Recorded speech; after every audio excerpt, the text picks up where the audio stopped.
ਦੇਵੀਐ ਅਹਨਿਸ ਸਹਿਜ ਸੁਭਾਏ।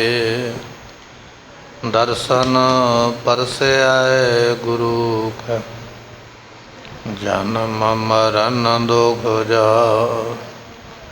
ਹੋਵੈ ਸਿਫਤ ਕਸਮ ਨੂਰ ਅਰਸੋਂ ਕੁਰਸੋਂ ਤੁਧ ਡਿਠੇ ਸਚੇ ਪਾਤਸ਼ਾਹ। ਮਲ ਜਨਮ ਜਨਮ ਦੀ ਏਕ ਓੰਕਾਰ ਸਤਿਗੁਰ ਤੇ ਪ੍ਰਸਾਦ ਸਚ ਹੋਇ। ਵਾਹਿਗੁਰੂ ਜੀ ਕੀ ਫਤਿਹ। ਵਿਘਨ ਵਿਨਾਸ਼ਨ ਸੋ ਸ੍ਰੀ ਵਾਹਿਗੁਰੂ ਜੀ ਕੀ।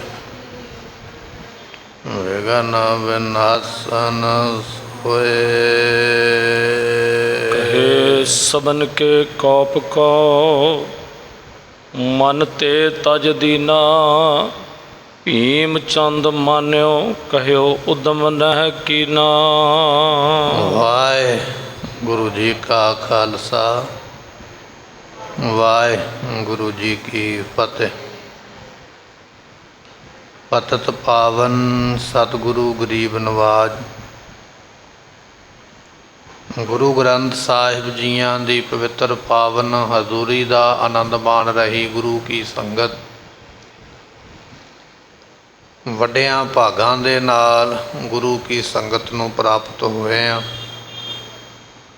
ਧੰਨ ਗੁਰੂ ਗੋਬਿੰਦ ਸਿੰਘ ਮਹਾਰਾਜ ਜੀ ਦੇ ਜੀਵਨ ਦੀ ਕਥਾ ਆਪਾਂ ਸਰਵਣ ਕਰ ਰਹੇ ਸੀ।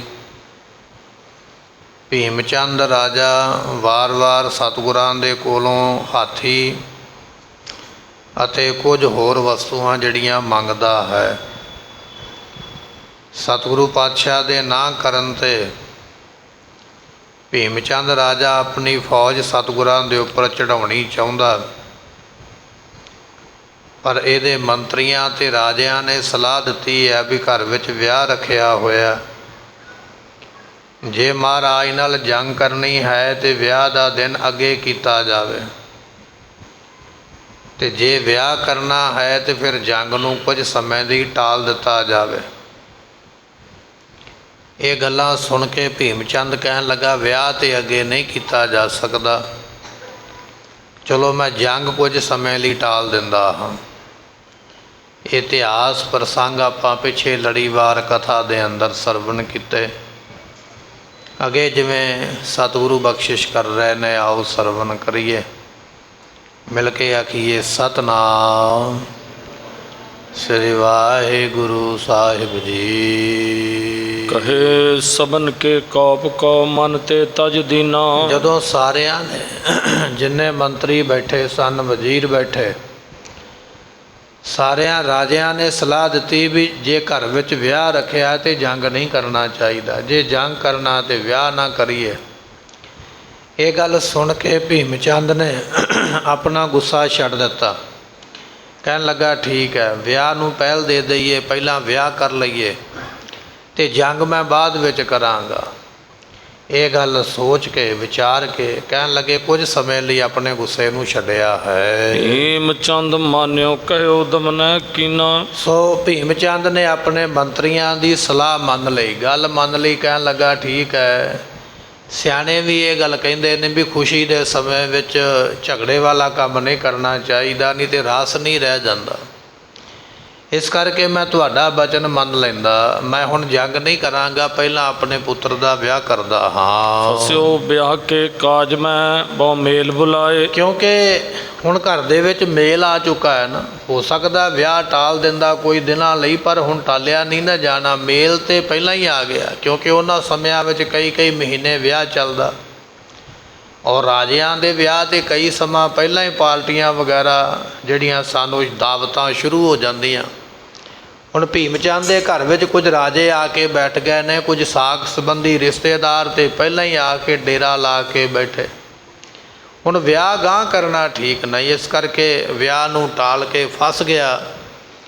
ਦੋਨਾਂ ਗੱਲਾਂ ਦੇ ਵਿੱਚ ਵੀ ਕਿਹੜਾ ਕੰਮ ਕਰਾਂ ਤੇ ਕਿਹੜਾ ਨਾ ਕਰਾਂ, ਪਰ ਹੁਣ ਵਿਆਹ ਨਹੀਂ ਟਾਲਿਆ ਜਾ ਸਕਦਾ। ਸ਼ਗਨ ਦਾ ਦਿਨ ਨੇੜੇ ਆ ਗਿਆ, ਰਿਸ਼ਤੇਦਾਰ ਆ ਕੇ ਬੈਠ ਗਏ ਹਨ। ਬਰਿੰਦ ਸੰਬੰਧੀ ਜਿਤ ਕਿਤੋਂ ਉਤਲਾਵਤ ਆਏ। ਕਿਉਂਕਿ ਰਾਜੇ ਦੇ ਵਿਆਹ ਦੇ ਵਿੱਚ ਬੇਅੰਤ ਸਾਕ ਸੰਬੰਧੀ ਰਿਸ਼ਤੇਦਾਰ ਦੂਰੋਂ ਦੂਰੋਂ ਚੱਲ ਕੇ ਬੜੀ ਖੁਸ਼ੀ ਦੇ ਨਾਲ ਇਹਦੇ ਘਰ ਵਿੱਚ ਪਹਿਲਾਂ ਆ ਕੇ ਪਹੁੰਚ ਗਏ ਹਨ। ਜੇਤਕ ਗਿਰਪਤ ਤਹ ਉਤੇ ਨਿਰਪਕੇ ਤੇ ਹਿਤਕਾਰੀ। ਜਿਹੜੇ ਰਾਜੇ ਇਹਦੇ ਹਿੱਤ ਕਰਦੇ ਸਨ, ਪ੍ਰੇਮ ਕਰਦੇ, ਉਹ ਰਾਜੇ ਵੀ ਪਹਿਲਾਂ ਹੀ ਆ ਗਏ। ਜਿਨ੍ਹਾਂ ਰਾਜਿਆਂ ਨੂੰ ਇਹ ਬਹੁਤਾ ਪਿਆਰ ਕਰਦਾ ਹੈ, ਉਹ ਰਾਜੇ ਵੀ ਇਹਦੇ ਪੁੱਤਰ ਦਾ ਵਿਆਹ ਵੇਖਣ ਵਾਸਤੇ ਪਹਿਲਾਂ ਹੀ ਇਹਦੇ ਮਹਿਲਾਂ ਵਿੱਚ ਆ ਕੇ ਟਿਕੇ ਹਨ। ਬਹੁਰ ਸੰਬੰਧੀ ਸਭੇ ਆਏ ਸੈਨਾ ਸੰਗ ਸਾਰੀ। ਸਾਕ ਸੰਬੰਧੀ ਜਿਹੜੇ ਰਿਸ਼ਤੇਦਾਰ ਨੇ ਉਹ ਵੀ ਵਿਆਹ ਵਾਸਤੇ ਆ ਗਏ। ਵੱਖ-ਵੱਖ ਰਾਜਿਆਂ ਦੀਆਂ ਫੌਜਾਂ ਵੀ ਆ ਗਈਆਂ। ਹੁਣ ਇੰਨਾ ਕੁਝ ਇਹਨੇ ਤਿਆਰੀ ਕੀਤੀ ਹੈ, ਰਾਜੇ ਮਹਾਰਾਜੇ ਆ ਚੁੱਕੇ, ਸਾਕ ਸੰਬੰਧੀ ਆ ਗਏ। ਹੁਣ ਵਿਆਹ ਨਹੀਂ ਗਾਹ ਕੀਤਾ ਜਾ ਸਕਦਾ, ਇਸ ਕਰਕੇ ਉਹਨਾਂ ਦੀ ਸੇਵਾ ਵਿੱਚ ਲੱਗ ਗਿਆ ਹੈ। ਗੁਰਸੋਂ ਧਾਰ ਵਿਰੋਧ ਕੋ ਦ੍ਰਿੜ ਮੂਰਖ ਮਾਨੀ। ਤੇ ਸਤਿਗੁਰੂ ਪਾਤਸ਼ਾਹ ਨਾਲ ਵਿਰੋਧ ਨਹੀਂ ਛੱਡਿਆ। ਇੱਥੇ ਇਹ ਨਹੀਂ ਗੱਲ ਸਮਝ ਲੈਣੀ ਵੀ ਜੰਗ ਟਲ ਗਿਆ, ਨਹੀਂ ਟਲਿਆ ਨਹੀਂ ਹੈ, ਕੁਝ ਸਮੇਂ ਵਾਸਤੇ ਅੱਗੇ ਹੋ ਗਿਆ। ਮਨ ਦੇ ਵਿੱਚ ਉਸੇ ਤਰ੍ਹਾਂ ਵਿਰੋਧ ਹੈ, ਮਨ ਦੇ ਵਿੱਚ ਉਸੇ ਤਰ੍ਹਾਂ ਵੈਰ ਹੈ। ਵੈਰ ਤੇ ਵਿਰੋਧ ਨੂੰ ਇਸਨੇ ਛੱਡਿਆ ਨਹੀਂ ਹੈ। ਚਹਿਤ ਲਿਓ ਪਲਟਾ ਪੁਨਹ ਕਰ ਚਮੂ ਮਹਾਨੀ। ਇਹ ਕਹਿੰਦਾ ਪਿਆ ਦੂਜਿਆਂ ਨੂੰ, ਮਨ ਵਿੱਚ ਸੋਚਦਾ ਵੀ ਪਿਆ, ਕਹਿਣ ਲੱਗਾ ਵੀ ਬਦਲਾ ਤੇ ਜ਼ਰੂਰ ਲਵਾਂਗਾ। ਜੇ ਗੁਰੂ ਨੇ ਅੱਜ ਮੈਨੂੰ ਹਾਥੀ ਨਹੀਂ ਨਾ ਦਿੱਤਾ ਤੇ ਚਾਨਣੀ ਨਹੀਂ ਦਿੱਤੀ, ਚੰਦੋਆ ਨਹੀਂ ਦਿੱਤਾ ਮੈਨੂੰ, ਤੇ ਇਹਦਾ ਮਤਲਬ ਇਹ ਨਹੀਂ ਵੀ ਮੈਂ ਗੱਲ ਛੱਡ ਦਿਆਂਗਾ, ਛੱਡਾਂਗਾ ਕੋਈ ਨਹੀਂ। ਇਹਨਾਂ ਗੱਲਾਂ ਦਾ ਬਦਲਾ ਲਵਾਂਗਾ, ਪਰ ਅੱਜ ਮੇਰੇ ਕੋਲ ਟਾਈਮ ਨਹੀਂ। ਮੈਂ ਘਰ ਵਿੱਚ ਵਿਆਹ ਰੱਖ ਬੈਠਾ ਹਾਂ। ਜਦੋਂ ਇਹ ਵਿਆਹ ਦਾ ਕਾਰਜ ਅੱਗੇ ਲੰਘੇਗਾ ਨਾ, ਤੇ ਫਿਰ ਮਹਾਰਾਜ ਦੇ ਉੱਪਰ ਹਮਲਾ ਵੀ ਕਰਾਂਗਾ ਤੇ ਮਹਾਰਾਜ ਕੋਲੋਂ ਬਦਲਾ ਵੀ ਲੈਣਾ ਹੈ। ਦੁਖਰਾ ਇਤ ਕਲਗੀ ਤਰ ਤਰੁਨ ਬੈ ਸੁੰਦਰ ਰੂਪ ਸੁਹਾਏ। ਇੱਧਰ ਧੰਨ ਗੁਰੂ ਗੋਬਿੰਦ ਸਿੰਘ ਮਹਾਰਾਜ ਵੀ ਜਵਾਨੀ ਵਿੱਚ ਪੈਰ ਰੱਖਿਆ ਤੇ ਬੜਾ ਸੋਹਣਾ ਮਹਾਰਾਜ ਜੀਆਂ ਦਾ ਸਰੀਰ ਤੇ ਬੜੀ ਸੋਹਣੀ ਸ਼ੋਭਾ ਪਾਉਂਦਾ ਹੈ। ਜਬ ਤੇ ਪੰਮਾ ਕੇਸਰੀ ਮਾਰ ਦੀਏ ਨਕਸਾਏ। ਜਦੋਂ ਤੋਂ ਮਹਾਰਾਜ ਜੀਆਂ ਨੇ ਪੰਮੇ ਮਾਚੜ ਨੂੰ ਕੁੱਟ ਕੇ ਔਰ ਕੇਸਰੀ ਚੰਦ ਰਾਜੇ ਨੂੰ ਮਾਰ ਕੇ ਤੇ ਭਜਾਇਆ ਨਾ ਆਪਣੇ ਦਰਬਾਰ ਦੇ ਵਿੱਚੋਂ, ਤੇ ਆਨੰਦਪੁਰ ਸਾਹਿਬ ਦੇ ਵਿੱਚ ਵੀ ਇਹੋ ਹੀ ਵਿਚਾਰਾਂ ਚੱਲਦੀਆਂ, ਗੱਲਾਂ ਚੱਲਦੀਆਂ ਵੀ ਰਾਜੇ ਹੁਣ ਹਮਲਾ ਜ਼ਰੂਰ ਕਰਨਗੇ। ਕਿਉਂਕਿ ਭੀਮ ਚੰਦ ਰਾਜੇ ਦੇ ਸਾਲੇ ਨੂੰ ਮਹਾਰਾਜ ਨੇ ਕੁੱਟਿਆ। ਸਿੱਖਾਂ ਨੂੰ ਆਖਿਆ ਵੀ ਕੁੱਟੋ ਇਸ ਨੂੰ, ਚੰਗੀ ਤਰ੍ਹਾਂ ਤਾੜ ਨਾ ਕਰੋ, ਸਜ਼ਾ ਦਿਓ। ਤੇ ਜਾਣਦੇ ਸਾਰੇ ਨੇ ਵੀ ਰਾਜਾ ਹੁਣ ਫੌਜ ਲੈ ਕੇ ਹਮਲਾ ਕਰੇਗਾ। ਜਦੋਂ ਤੋਂ ਮਹਾਰਾਜ ਨੇ 2 ਬੰਦੇ ਕੁੱਟ ਕੇ ਡੰਡ ਦੇ ਕੇ ਭਜਾਏ ਨਾ ਆਨੰਦਪੁਰ ਸਾਹਿਬ ਦੇ ਵਿੱਚੋਂ, ਉਸ ਤੋਂ ਬਾਅਦ ਵਿੱਚ ਫਿਰ ਜੰਗ ਜੋਧੀਆਂ ਗੱਲਾਂ ਹੁੰਦੀਆਂ ਹਨ। ਨਿਸ਼ਾਨੀ ਛੰਦ ਤਬ ਤੇ ਜੰਗ ਸਮਾਜ ਕੋ ਅਧਿਕਾਏ ਵਧਾਵੈ। ਸਤਿਗੁਰੂ ਪਾਤਸ਼ਾਹ ਮਹਾਰਾਜ ਜੀ ਜੰਗ ਵਾਸਤੇ ਬੜਾ ਸਾਜੋ ਸਮਾਨ ਵਧਾ ਲਿਆ। ਦਿਨੇ ਰਾਤ ਜੰਗ ਦੀਆਂ ਗੱਲਾਂ, ਜੰਗ ਦੀਆਂ ਤਿਆਰੀਆਂ ਮਹਾਰਾਜ ਕਰਦੇ ਪਏ ਹਨ। ਤਿਆਰੀ ਸ਼ਸਤਰ ਤੁਰੰਗ ਕੀ ਨੀਕੇ ਕਰਵਾਵੇ। ਸਤਿਗੁਰੂ ਪਾਤਸ਼ਾਹ ਮਹਾਰਾਜ ਜੀ ਘੋੜਿਆਂ ਦੀ ਤਿਆਰੀ, ਇਸੇ ਤਰ੍ਹਾਂ ਸ਼ਸਤਰਾਂ ਦੀ ਤਿਆਰੀ ਕਰਦੇ ਨੇ। ਰੋਜ਼ ਦੀ ਰੋਜ਼ ਨਵੇਂ ਘੋੜੇ ਖਰੀਦੇ ਜਾਂਦੇ, ਨਵੇਂ ਸ਼ਸਤਰ ਖਰੀਦੇ ਜਾਂਦੇ ਹਨ। ਬਖਸ਼ਤ ਹੈ ਗਨ ਸੁਭਟ ਕੋ ਬਹੁਦੇ ਉਤਸ਼ਾਹ। ਤੇ ਸਤਿਗੁਰੂ ਜੀ ਆਪਣੇ ਸੂਰਮਿਆਂ ਨੂੰ ਕਿਸੇ ਨੂੰ ਘੋੜਾ ਦਿੰਦੇ, ਕਿਸੇ ਨੂੰ ਸ਼ਸਤਰ ਦੇ ਦਿੰਦੇ, ਔਰ ਉਤਸ਼ਾਹ ਵੀ ਦਿੰਦੇ ਨੇ। ਮਹਾਰਾਜ ਬਲ ਵੀ ਦਿੰਦੇ, ਹੱਲਾਸ਼ੇਰੀ ਵੀ ਦਿੰਦੇ, ਅਤੇ ਇਸੇ ਤਰ੍ਹਾਂ ਪਾਤਸ਼ਾਹ ਜੀ ਸਾਰਿਆਂ ਦੇ ਵਿੱਚ ਉਤਸ਼ਾਹ ਵੀ ਭਰਦੇ, ਐਸੀਆਂ ਬਖਸ਼ਿਸ਼ਾਂ ਕਰਦੇ ਹਨ। ਛੁਟਾ ਹੈ ਤੋ ਫੰਗਨ ਕੀ ਸ਼ਲਕ ਬੜਨਾਦ ਉਠਾ। ਇੱਧਰ ਆਨੰਦਪੁਰ ਸਾਹਿਬ ਦੇ ਵਿੱਚ ਰੋਜ਼ ਬੰਦੂਕਾਂ ਵਿੱਚੋਂ ਗੋਲੀਆਂ ਚਲਾ ਚਲਾ ਕੇ ਨਿਸ਼ਾਨੇ ਪਰਖੇ ਜਾਂਦੇ, ਹਥਿਆਰ ਪਰਖੇ ਜਾਂਦੇ, ਸੂਰਮੇ ਪਰਖੇ ਜਾਂਦੇ ਹਨ। ਕਰਹਿ ਪ੍ਰਤੀਖਨ ਸ਼ਤਰ ਕੀ ਜਿਮ ਪਾਹੂ ਨਹੀਂ ਆਵੇ। ਜਿਵੇਂ ਕੋਈ ਸਾਡੇ ਘਰ ਵਿੱਚ ਪ੍ਰਾਹੁਣਾ ਆਉਣਾ ਹੋਵੇ ਨਾ, ਤੇ ਅਸੀਂ ਪਹਿਲਾਂ ਹੀ ਉਡੀਕਦੇ ਰਹਿੰਦੇ, ਉਹਦੇ ਆਉਣ ਤੋਂ ਪਹਿਲਾਂ ਹੀ ਖਾਣ ਪੀਣ ਦਾ ਸਮਾਨ ਘਰ ਵਿੱਚ ਲਿਆਂਦਾ ਜਾਂਦਾ, ਉਹਨੂੰ ਵਾਰ-ਵਾਰ ਦਰਵਾਜ਼ੇ ਤੇ ਜਾ ਕੇ ਵੇਖਿਆ ਜਾਂਦਾ। ਕੋਈ ਖਾਸ ਪ੍ਰਾਹੁਣਾ ਆ ਜਾਵੇ ਤੇ ਉਹਦੀ ਉਡੀਕ ਹੁੰਦੀ ਹੈ, ਦੂਜਾ ਤੀਜਾ ਆਵੇ ਤੇ ਉਹਦੇ ਤੋਂ ਲੋਕ ਅੰਨੀ ਕਤਰਾ ਲੈਂਦੇ। ਰੋ ਵਿਚਾਰ ਕਹਿਣ ਲੱਗੇ ਵੀ ਜਿਵੇਂ ਪ੍ਰਾਹੁਣੇ ਦੀ ਉਡੀਕ ਹੁੰਦੀ ਹੈ ਨਾ, ਮਹਾਰਾਜ ਦੇ ਸੂਰਮੇ ਇਸੇ ਤਰ੍ਹਾਂ ਭੀਮ ਚੰਦ ਦੀ ਉਡੀਕ ਕਰਦੇ ਪਏ ਵੀ ਕਦੋਂ ਭੀਮ ਚੰਦ ਰਾਜਾ ਫੌਜ ਲੈ ਕੇ ਆਵੇ ਤੇ ਕਦੋਂ ਅਸੀਂ ਉਹਦੇ ਨਾਲ ਜੰਗ ਕਰੀਏ। ਹਿਤ ਜ਼ਿਆਫਤ ਤਿਆਰੀ ਕਰਤ ਜੋ ਚਾਹੇ ਮਗਾਵੇ। ਸੋ ਕਹਿਣ ਲੱਗੇ ਜ਼ਿਆਫਤ ਤੋਂ ਭਾਵ ਹੁੰਦਾ ਹੈ ਆਏ ਗਏ ਦੀ ਸੇਵਾ ਕਰਨੀ। ਕਹਿਣ ਲੱਗੇ ਵੀ ਜਿਵੇਂ ਆਏ ਹੋਏ ਘਰ ਵਿੱਚ ਪ੍ਰਾਹੁਣੇ ਦੀ ਸੇਵਾ ਕਰੀਦੀ ਹੈ ਨਾ, ਮਹਾਰਾਜ ਦੇ ਸੂਰਮੇ ਇਸੇ ਤਰ੍ਹਾਂ ਭੀਮ ਚੰਦ ਦੀ ਫੌਜ ਦੀ ਸੇਵਾ ਕਰਨ ਵਾਸਤੇ ਤਿਆਰ ਨੇ ਵੀ ਕਦੋਂ ਆਉਣ ਤੇ ਅਸੀਂ ਉਹਦੀ ਪ੍ਰਾਹੁਣਾਚਾਰੀ ਕਰੀਏ। ਪਰ ਕਰਨੀ ਕਿਵੇਂ ਹੈ ਉਹ ਇੱਥੇ ਦੱਸਦੇ ਹਨ। ਤੇਗੇ ਘੇਵਰ ਸ਼ਿਪਰ ਕੋ ਬਨਵਾਏ ਰਕੇਬੀ। ਕਹਿਣ ਲੱਗੇ ਜਿਹੜੇ ਤੇਗੇ ਨੇ ਨਾ ਮਹਾਰਾਜ ਜੀਆਂ ਦੇ ਸੂਰਮਿਆਂ ਦੇ, ਇਹ ਤੇ ਕਹਿ ਲਈਏ ਕਿ ਬਣੇ ਹੋਏ ਨੇ ਘਿਓ ਦੇ ਪਦਾਰਥ। ਮਹਾਰਾਜ ਦੇ ਸੂਰਮਿਆਂ ਦੀ ਤੇਗ ਜਿਹੜੀ ਹੈ ਨਾ, ਭੀਮ ਚੰਦ ਦੇ ਫੌਜੀਆਂ ਵਾਸਤੇ ਮੰਨ ਲਓ ਵੀ ਘਿਓ ਦੇ ਪਦਾਰਥ ਨੇ। ਮਹਾਰਾਜ ਦੇ ਸੂਰਮਿਆਂ ਦੀ ਜਿਹੜੀ ਢਾਲ ਹੈ ਨਾ, ਇਹ ਮੰਨ ਲਓ ਵੀ ਜਿਹੜਾ ਰਾਜਾ ਆਉਂਦਾ ਪਿਆ ਨਾ, ਉਹਦੇ ਵਾਸਤੇ ਜਲੇਬੀਆਂ ਦਾ ਕੰਮ, ਜਿਵੇਂ ਪ੍ਰਾਹੁਣਾ ਆਵੇ ਤੇ ਉਹਨੂੰ ਘਿਓ ਦੇ ਪਦਾਰਥ ਛਕਾਏ ਜਾਂਦੇ, ਜਲੇਬ ਬਣਾ ਕੇ ਛਕਾਏ ਜਾਂਦੇ। ਧੰਨ ਗੁਰੂ ਗੋਬਿੰਦ ਸਿੰਘ ਮਹਾਰਾਜ ਦੀਆਂ ਫੌਜਾਂ ਦੀਆਂ ਜਿਹੜੀਆਂ ਢਾਲਾਂ ਤੇ ਤਲਵਾਰਾਂ ਨੇ, ਸਮਝ ਲਓ ਵੀ ਦੁਸ਼ਮਣ ਵਾਸਤੇ ਜਲੇਬੀਆਂ ਹੀ ਨੇ, ਤੇ ਦੁਸ਼ਮਣ ਵਾਸਤੇ ਕਹਿ ਲਈਏ ਵੀ ਇਹ ਘਿਓ ਵਾਲੇ ਪਦਾਰਥ ਹਨ। ਗੁਲਕਾਂ ਸ਼ਕਰਪਾਰੀਆਂ ਗਨ ਕਰਹਿ ਦੇਵੀ। ਜਿਵੇਂ ਕਿਸੇ ਦੇ ਅੱਗੇ ਸ਼ੱਕਰਪਾਰੇ ਰੱਖੇ ਜਾਂਦੇ ਨੇ, ਉਹਨਾਂ ਸਮਿਆਂ ਵਿੱਚ ਬੜੇ ਵੱਡੇ ਪਦਾਰਥ ਸਨ ਤੇ ਬੜੇ ਖਾਸਮ ਖਾਸ ਵੱਡੇ ਵੱਡੇ ਵਿਆਹਾਂ ਵਿੱਚ ਜਾਂ ਵੱਡੇ ਘਰਾਣਿਆਂ ਵਿੱਚ ਵਿਆਹਾਂ ਦੇ ਵਿੱਚ ਇਹੋ ਜਿਹੇ ਪਦਾਰਥ ਬਣਦੇ। ਨਹੀਂ ਤੇ ਜਰਦੇ ਵਾਲੇ ਚੌਲ ਨਾਲ ਹੀ ਲੋਕ ਕੰਮ ਚਲਾਉਂਦੇ ਸਨ। ਵਿਆਹਾਂ ਸ਼ਾਦੀਆਂ ਤੇ ਸ਼ੱਕਰ ਪਾ ਕੇ ਚੌਲ ਛਕ ਲੈਣੇ। ਪਰ ਜਿਹੜੇ ਵੱਡੇ ਘਰਾਣੇ ਨੇ, ਉਹਨਾਂ ਘਰਾਂ ਵਿੱਚ ਸ਼ੱਕਰ ਪਾਰੇ ਵਗੈਰਾ ਬਣਾਏ ਜਾਂਦੇ। ਕਹਿਣ ਲੱਗੇ ਵੀ ਜਿਵੇਂ ਪ੍ਰਾਹੁਣੇ ਦੇ ਅੱਗੇ ਸ਼ੱਕਰ ਪਾਰੇ ਰੱਖੀ ਦੇ ਨੇ, ਇਸੇ ਤਰ੍ਹਾਂ ਮਹਾਰਾਜ ਦੇ ਸੂਰਮਿਆਂ ਦੀਆਂ ਜਿਹੜੀਆਂ ਗੋਲੀਆਂ ਨੇ ਨਾ, ਬੰਦੂਕਾਂ ਦੀਆਂ, ਇਹ ਭਾਈ ਸ਼ੱਕਰ ਪਾਰਿਆਂ ਦਾ ਹੀ ਕੰਮ ਕਰਨਗੇ। ਇਸ ਤਰ੍ਹਾਂ ਸਜਾ ਕੇ ਰੱਖੀਆਂ ਹੋਈਆਂ ਹਨ। ਕਰਸ਼ੀ ਬਰਿੰਦ ਬੰਦੂਕ ਧਰ ਪਰੋਸੈ ਤਤਕਾਲ। ਹੁਣ ਕੜਛੀ ਦੇ ਨਾਲ ਪਰੋਸਿਆ ਜਾਂਦਾ ਨਾ, ਘਰ ਵਿੱਚ ਸਬਜ਼ੀ ਭਾਜੀ ਦਹੀਂ ਜੋ ਵੀ ਬਣਿਆ ਕੜਛੀ ਨਾਲ ਪਾਇਆ ਜਾਂਦਾ। ਜਿਹੜੀਆਂ ਸੂਰਮਿਆਂ ਦੀਆਂ ਬੰਦੂਕਾਂ ਨੇ ਨਾ ਗੁਰਮੁਖੋ, ਇਹ ਕੜਛੀਆਂ ਦਾ ਕੰਮ ਕਰਨਗੀਆਂ। ਜਿਵੇਂ ਆਪਾਂ ਹੁਣੇ ਸ਼ੱਕਰ ਪਾਰੇ ਜਿਹੜੇ ਨੇ ਉਹ ਕੀ ਨੇ, ਗੋਲੀਆਂ, ਤੇ ਕੜਛੀ ਕੀ ਹੈ, ਬੰਦੂਕਾਂ। ਜਿਵੇਂ ਸ਼ੱਕਰ ਪਾਰਿਆਂ ਨੂੰ ਕੜਛੀ ਨਾਲ ਵਰਤਾਇਆ ਜਾਂਦਾ, ਮਹਾਰਾਜ ਦੇ ਸੂਰਮੇ ਬੰਦੂਕਾਂ ਦੇ ਨਾਲ ਗੋਲੀਆਂ ਇਹਨਾਂ ਦੇ ਸੀਨਿਆਂ ਦੇ ਵਿੱਚ ਵੱਢਣਗੇ। ਐਸੀਆਂ ਤਿਆਰੀਆਂ ਹਨ। ਚਤੁਰ ਰਸੋਈਏ ਸੂਰਮੇ ਧਰ ਸ਼ੀਗਰ ਵਿਸਾਲਾ। ਜਿਸ ਤਰ੍ਹਾਂ ਲਾਂਗਰੀ ਲੰਗਰ ਬਣਾਉਂਦਾ ਨਾ, ਆਏ ਗਏ ਪ੍ਰਾਹੁਣੇ ਦੀ ਸੇਵਾ ਵਾਸਤੇ, ਮਹਾਰਾਜ ਦੇ ਸੂਰਮੇ ਤੇ ਸਮਝ ਲਓ ਲਾਂਗਰੀ ਨੇ, ਜਿਹੜੇ ਪਹਿਲਾਂ ਹੀ ਤਿਆਰ ਹੋ ਕੇ ਦੁਸ਼ਮਣ ਨੂੰ ਦਾਵਤ ਦੇਣ ਵਾਸਤੇ ਬੈਠੇ ਹਨ। ਮਨਹਿ ਜਲੇਬ ਸ਼ਿਤਾਬ ਗਨ ਖਰ ਖਪਰੇ ਭਾਲੇ। ਜਿਹੜੇ ਮਹਾਰਾਜ ਜੀਆਂ ਦੇ ਸੂਰਮਿਆਂ ਦੇ ਚੌੜੇ ਚੌੜੇ ਤੀਰ ਨੇ ਨਾ, ਸਮਝ ਲਓ ਜਲੇਬ ਨੇ ਭਾਈ ਖਾਣ ਵਾਲੇ। ਜਿਵੇਂ ਜਲੇਬ ਹੁੰਦਾ ਨਾ ਵਿੰਗਾ ਟੇਢਾ ਜਿਹਾ, ਮਹਾਰਾਜ ਦੇ ਸੂਰਮਿਆਂ ਦੇ ਤੀਰ ਜਿਹੜੇ ਨੇ ਇਸ ਤਰ੍ਹਾਂ ਦੁਸ਼ਮਣ ਦੀਆਂ ਛਾਤੀਆਂ ਵਿੱਚ ਇਹਨਾਂ ਨੇ ਛੇਕ ਕਰ ਦੇਣੇ ਹਨ। ਤ੍ਰਿਪਤ ਕਰਹਿ ਬਹੁ ਰਿਪਨ ਕੋ ਹੋਏ ਰਹੇ ਉਤਾਲੇ। ਤੇ ਕਹਿਣ ਲੱਗੇ ਮਹਾਰਾਜ ਦੇ ਸੂਰਮਿਆਂ ਦੇ ਤੀਰ ਵੀ ਜਿਹੜੇ ਨੇ ਨਾ, ਉਹ ਵੀ ਕਹਿ ਰਹੇ ਨੇ ਵੀ ਛੇਤੀ ਨਾਲ ਭੀਮ ਚੰਦ ਰਾਜਾ ਫੌਜ ਲੈ ਕੇ ਆਵੇ ਤੇ ਅਸੀਂ ਕਮਾਨ ਵਿੱਚੋਂ ਨਿਕਲ ਕੇ ਦੁਸ਼ਮਣ ਦੀ ਛਾਤੀ ਵਿੱਚ ਜਾ ਕੇ ਵੱਜੀਏ। ਮਹਾਰਾਜ ਦੇ ਸੂਰਮੇ ਵੀ ਤਿਆਰ ਨੇ ਤੇ ਮਹਾਰਾਜ ਦੇ ਸੂਰਮਿਆਂ ਦੇ ਜਿਹੜੇ ਸ਼ਸਤਰ ਨੇ ਗੁਰਮੁਖੋ ਉਹ ਵੀ ਤਿਆਰ ਹਨ। 5 ਦਿਵਸ ਬੀਤੇ ਜਬੈ ਅਰ ਆਏ ਨ ਕੋਈ। 5 ਦਿਨ ਮਹਾਰਾਜ ਦੇ ਸੂਰਮੇ ਪਹਿਲਾਂ ਹੀ ਉਡੀਕਦੇ ਪਏ ਵੀ ਕੇਸਰੀ ਚੰਦ ਨੂੰ ਅੱਜ ਮਾਰ ਕੇ ਕੱਢਿਆ ਹੈ, ਤੇ ਜ਼ਿਆਦਾ ਤੋਂ ਜ਼ਿਆਦਾ 5 ਦਿਨ ਤੋਂ ਵੱਧ ਸਮਾਂ ਨਹੀਂ ਲੱਗੇਗਾ ਰਾਜੇ ਦੀ ਫੌਜ ਆਉਣ ਵਾਸਤੇ। ਤੇ 5 ਦਿਨ ਰੋਜ਼ ਹੀ ਕੋਠੇ ਦੇ ਉੱਪਰ ਚੜ੍ਹ ਕੇ ਇਹਨਾਂ ਨੇ ਪਹਾੜੀਆਂ ਵੱਲ ਵੇਖਦੇ ਰਹਿਣਾ ਵੀ ਅੱਜ ਫੌਜ ਆਵੇਗੀ, ਅੱਜ ਫੌਜ ਆਵੇਗੀ। ਫੌਜ ਆਈ ਨਹੀਂ। 5 ਦਿਨ ਉਡੀਕਦੇ ਰਹੇ। ਜਦੋਂ ਤੋਂ ਕੇਸਰੀ ਚੰਦ ਨੂੰ ਮਾਰ ਕੇ ਕੱਢਿਆ ਨਾ ਗੁਰੂ ਦਰਬਾਰ ਵਿੱਚੋਂ, ਉਸ ਦਿਨ ਤੋਂ ਲੈ ਕੇ 5 ਦਿਨ ਉਡੀਕਦੇ ਰਹੇ। ਤਾਂ ਚੜ੍ਹ ਚੜ੍ਹ ਕੇ ਉੱਚੀਆਂ ਥਾਵਾਂ ਤੇ ਮਹਾਰਾਜ ਦੇ ਸੂਰਮੇ ਵੇਖਦੇ ਵੀ ਕਿੱਦਣ ਫੌਜ ਆਵੇ ਤੇ ਲੜੀਏ। ਪਰ 5 ਦਿਨ ਲੰਘ ਜਾਣ ਤੋਂ ਮਗਰੋਂ ਕੋਈ ਨਹੀਂ ਆਇਆ ਹੈ। ਸਤਿਗੁਰ ਚੜੇ ਅਖੇਰ ਕੋ ਸੰਗ ਸੈਨਾ ਹੋਈ। ਮਹਾਰਾਜ ਕਿਹੜਾ ਘਰ ਬੈਠਣ ਵਾਲੇ, ਸਤਿਗੁਰੂ ਵੀ ਤੇ ਜਾ ਜਾ ਕੇ ਉਹਨਾਂ ਨੂੰ ਦੱਸਦੇ ਨਾ ਵੀ ਆਓ ਸਾਡੇ ਨਾਲ ਸਿੱਧੇ ਹੋਵੋ। ਮਹਾਰਾਜ ਨੇ ਵੇਖਿਆ ਵੀ 5 ਦਿਨ ਹੋਏ ਆਏ ਨਹੀਂ, ਤੇ ਸਤਿਗੁਰੂ ਕਹਿਣ ਲੱਗੇ ਚਲੋ ਸੂਰਮਿਓ ਤਿਆਰ ਹੋਵੋ, ਆਪਾਂ ਸ਼ਿਕਾਰ ਖੇਡ ਕੇ ਆਈਏ। ਮਹਾਰਾਜ ਆਪ ਸ਼ਿਕਾਰ ਖੇਡਣ ਵਾਸਤੇ ਚੱਲੇ ਹਨ। ਚਲੇ ਆਨੰਦਪੁਰ ਤੇ ਬਣ ਜੋ ਰਣਜੀਤ ਨਗਾਰਾ। ਰਣਜੀਤ ਨਗਾਰਾ, ਮਹਾਰਾਜ ਨੇ ਇੱਕ ਨਗਾਰਾ ਬਣਾਇਆ ਸੀ। ਨਗਾਰਾ ਜਿਹੜਾ ਗੁਰਮੁਖੋ ਫੌਜਾਂ ਦੀ ਸ਼ਾਨ ਹੋਇਆ ਕਰਦਾ, ਨਗਾਰਾ ਵਜਾਇਆ ਗਿਆ। ਨਗਾਰੇ ਦਾ ਨਾਮ ਰੱਖਿਆ ਰਣਜੀਤ ਨਗਾਰਾ, ਤੇ ਉਹ ਨਗਾਰਾ ਵਜਾ ਕੇ ਮਹਾਰਾਜ ਸ਼ਿਕਾਰ ਨੂੰ ਚੱਲੇ ਹਨ।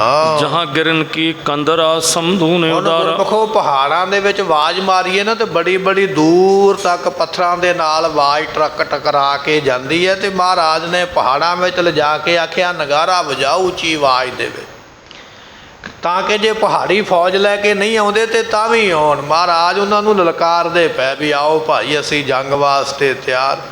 ਉਹਨਾਂ ਦੇ ਮਹਿਲਾਂ ਦੇ ਨੇੜੇ ਜਾ ਜਾ ਕੇ ਨਗਾਰਾ ਵਜਾਉਂਦੇ ਹਨ।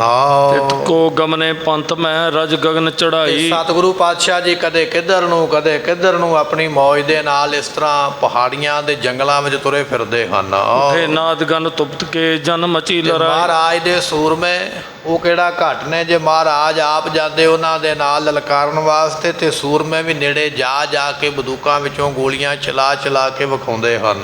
ਚੀਤੇ ਕੂਕਰ ਬਾਜ ਲੈ ਬਹਿਰੀ ਸੀ ਚਾਨੇ। ਤੇ ਸਤਿਗੁਰੂ ਪਾਤਸ਼ਾਹ ਜੀ ਇਸ ਤਰ੍ਹਾਂ ਕੁੱਤੇ ਤੇ ਬਾਜ ਲੈ ਕੇ ਤੇ ਸ਼ਿਕਾਰ ਖੇਡਣ ਵਾਸਤੇ ਜਾਂਦੇ ਹਨ। ਕਾਨਨ ਮੈਂ ਵਿਚਰਤ ਪ੍ਰਭੂ ਮਿਰਗ ਕੇਤ ਕਹਾਨੇ। ਸਤਿਗੁਰੂ ਪਾਤਸ਼ਾਹ ਜੀ ਜੰਗਲ ਦੇ ਵਿੱਚ ਵਿਚਰਦੇ ਪਏ, ਪਹਾੜਾਂ ਦੇ ਵਿੱਚ ਤੇ ਕਈ ਜੀਵਾਂ ਦਾ ਸ਼ਿਕਾਰ ਕਰਦੇ ਹਨ।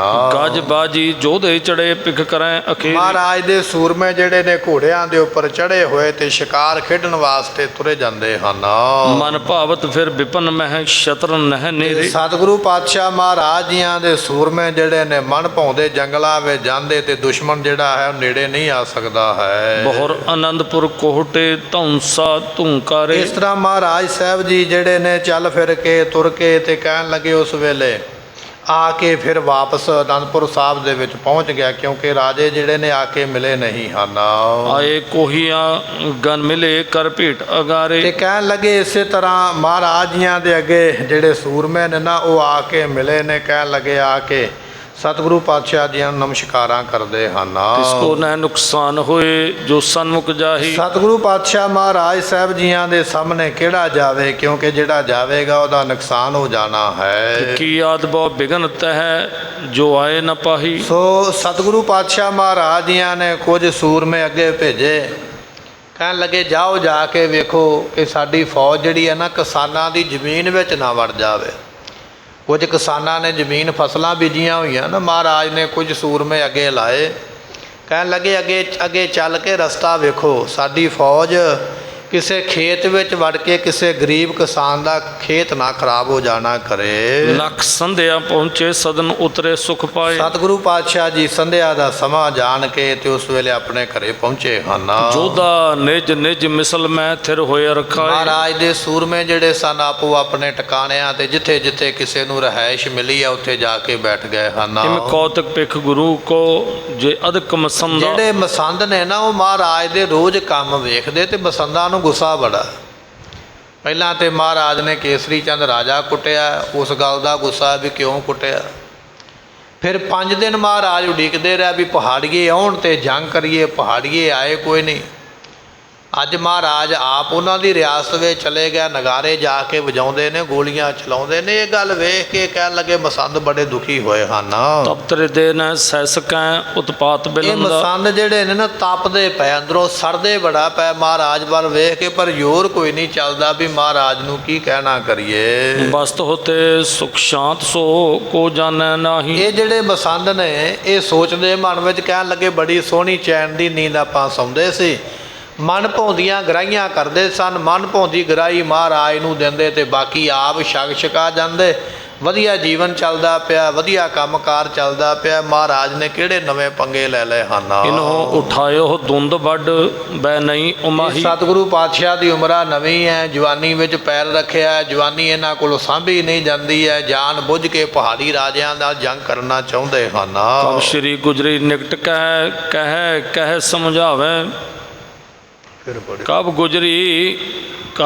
ਕਬ ਸ਼੍ਰੀ ਗੁਜਰੀ ਨਿਕਟ ਕਹਿ ਸਮਝਾਵੇ। ਕਦੇ ਕਦੇ ਮਾਤਾ ਗੁਜਰੀ ਜੀਆਂ ਦੇ ਕੋਲ ਮਸੰਦ ਜਾਂਦੇ ਵੀ ਮਾਤਾ ਜੀ ਤੁਸੀਂ ਸਤਿਗੁਰੂ ਜੀਆਂ ਨੂੰ ਸਮਝਾਉਣਾ ਕਰੋ। ਕਿਉਂ ਨਾ ਵਿਚਾਰੋ ਮਾਤ ਜੀ ਬੜ ਬੈਰ ਵਧਾਵੇ। ਇਹ ਮਸੰਦ ਆਖਦੇ ਮਾਤਾ ਜੀ ਤੁਸੀਂ ਸੋਚਦੇ ਕਿਉਂ ਨਹੀਂ, ਤੁਹਾਡਾ ਪੁੱਤਰ ਬਾਹਰ ਜਾ ਕੇ ਰਾਜੇ ਰਜਵਾੜਿਆਂ ਦੇ ਨਾਲ ਵੈਰ ਵਧਾਉਂਦਾ ਪਿਆ, ਵੈਰ ਪਾਉਂਦਾ ਪਿਆ, ਵੈਰ ਬੜਾ ਮਾੜਾ ਹੁੰਦਾ, ਤੁਸੀਂ ਆਪਣੇ ਪੁੱਤਰ ਨੂੰ ਸਮਝਾਉਂਦੇ ਕਿਉਂ ਨਹੀਂ ਹੋ। ਸਾਹਿਬ ਜਾਦੇ ਕੀ ਉਮਰ ਅਬ ਹੈ ਨਵੀਨੀ। ਇਹ ਮਸੰਦ ਇੱਕੋ ਗੱਲ ਦਾ ਰੱਟਾ ਇਹਨਾਂ ਨੇ ਲਾਇਆ ਹੋਇਆ ਵੀ ਮਹਾਰਾਜ ਦੀ ਉਮਰ ਜਵਾਨੀ ਵਿੱਚ ਮਹਾਰਾਜ ਨੇ ਪੈਰ ਰੱਖਿਆ ਤੇ ਜਵਾਨੀ ਮਹਾਰਾਜ ਦੀ ਮਹਾਰਾਜ ਨੂੰ ਟਿਕਣ ਨਹੀਂ ਦਿੰਦੀ ਹੈ। ਜਾਣ ਬੁੱਝ ਕੇ ਜਾ ਕੇ ਪਹਾੜੀਆਂ ਨੂੰ ਲਲਕਾਰਦੇ ਨੇ, ਤੁਸੀਂ ਆਪਣੇ ਪੁੱਤਰ ਨੂੰ ਸਮਝਾ ਕੇ ਕਿਉਂ ਨਹੀਂ ਬਿਠਾਉਂਦੇ ਹੋ। ਰਣ ਬਿਨ ਕਰੈ ਨ ਵਾਰਤਾ ਗਤ ਅਜੋ ਨ ਤੁਹਾਡੇ ਚੀਨੀ। ਪੁੱਤਰ ਧੰਨ ਗੁਰੂ ਗੋਬਿੰਦ ਸਿੰਘ ਮਹਾਰਾਜ ਜੀ ਜੰਗ ਤੋਂ ਬਿਨਾਂ ਤੇ ਦੂਜੀ ਗੱਲ ਕਰਦੇ ਹੀ ਨਹੀਂ। ਜਦੋਂ ਇਹਨਾਂ ਦੇ ਦਰਬਾਰ ਵਿੱਚ ਚਲੇ ਜਾਈਏ, ਇਹਨਾਂ ਕੋਲ ਚਲੇ ਜਾਈਏ, ਉਹ ਸਤਿਗੁਰਾਂ ਦੇ ਕੋਲ ਤੇ ਹਰ ਵੇਲੇ ਜੰਗ ਯੁੱਧ ਦੀਆਂ ਗੱਲਾਂ ਹੁੰਦੀਆਂ ਹਨ। ਦਖ ਵੱਡੇ ਸੰਗਰਾਮ ਮੈਂ ਨਹਿ ਨੈਣ ਮਾਤਾ ਨਿਹਾਰੇ। ਸਾਹਿਬ ਜੀਓ ਜੰਗ ਦੇ ਵਿੱਚ ਦੁੱਖ ਹੀ ਪ੍ਰਾਪਤ ਹੁੰਦੇ ਨੇ, ਦੁੱਖ ਤੋਂ ਬਿਨਾਂ ਜੰਗ ਵਿੱਚੋਂ ਕੁਝ ਨਹੀਂ ਮਿਲਦਾ। ਕਹਿ ਦੇਣਾ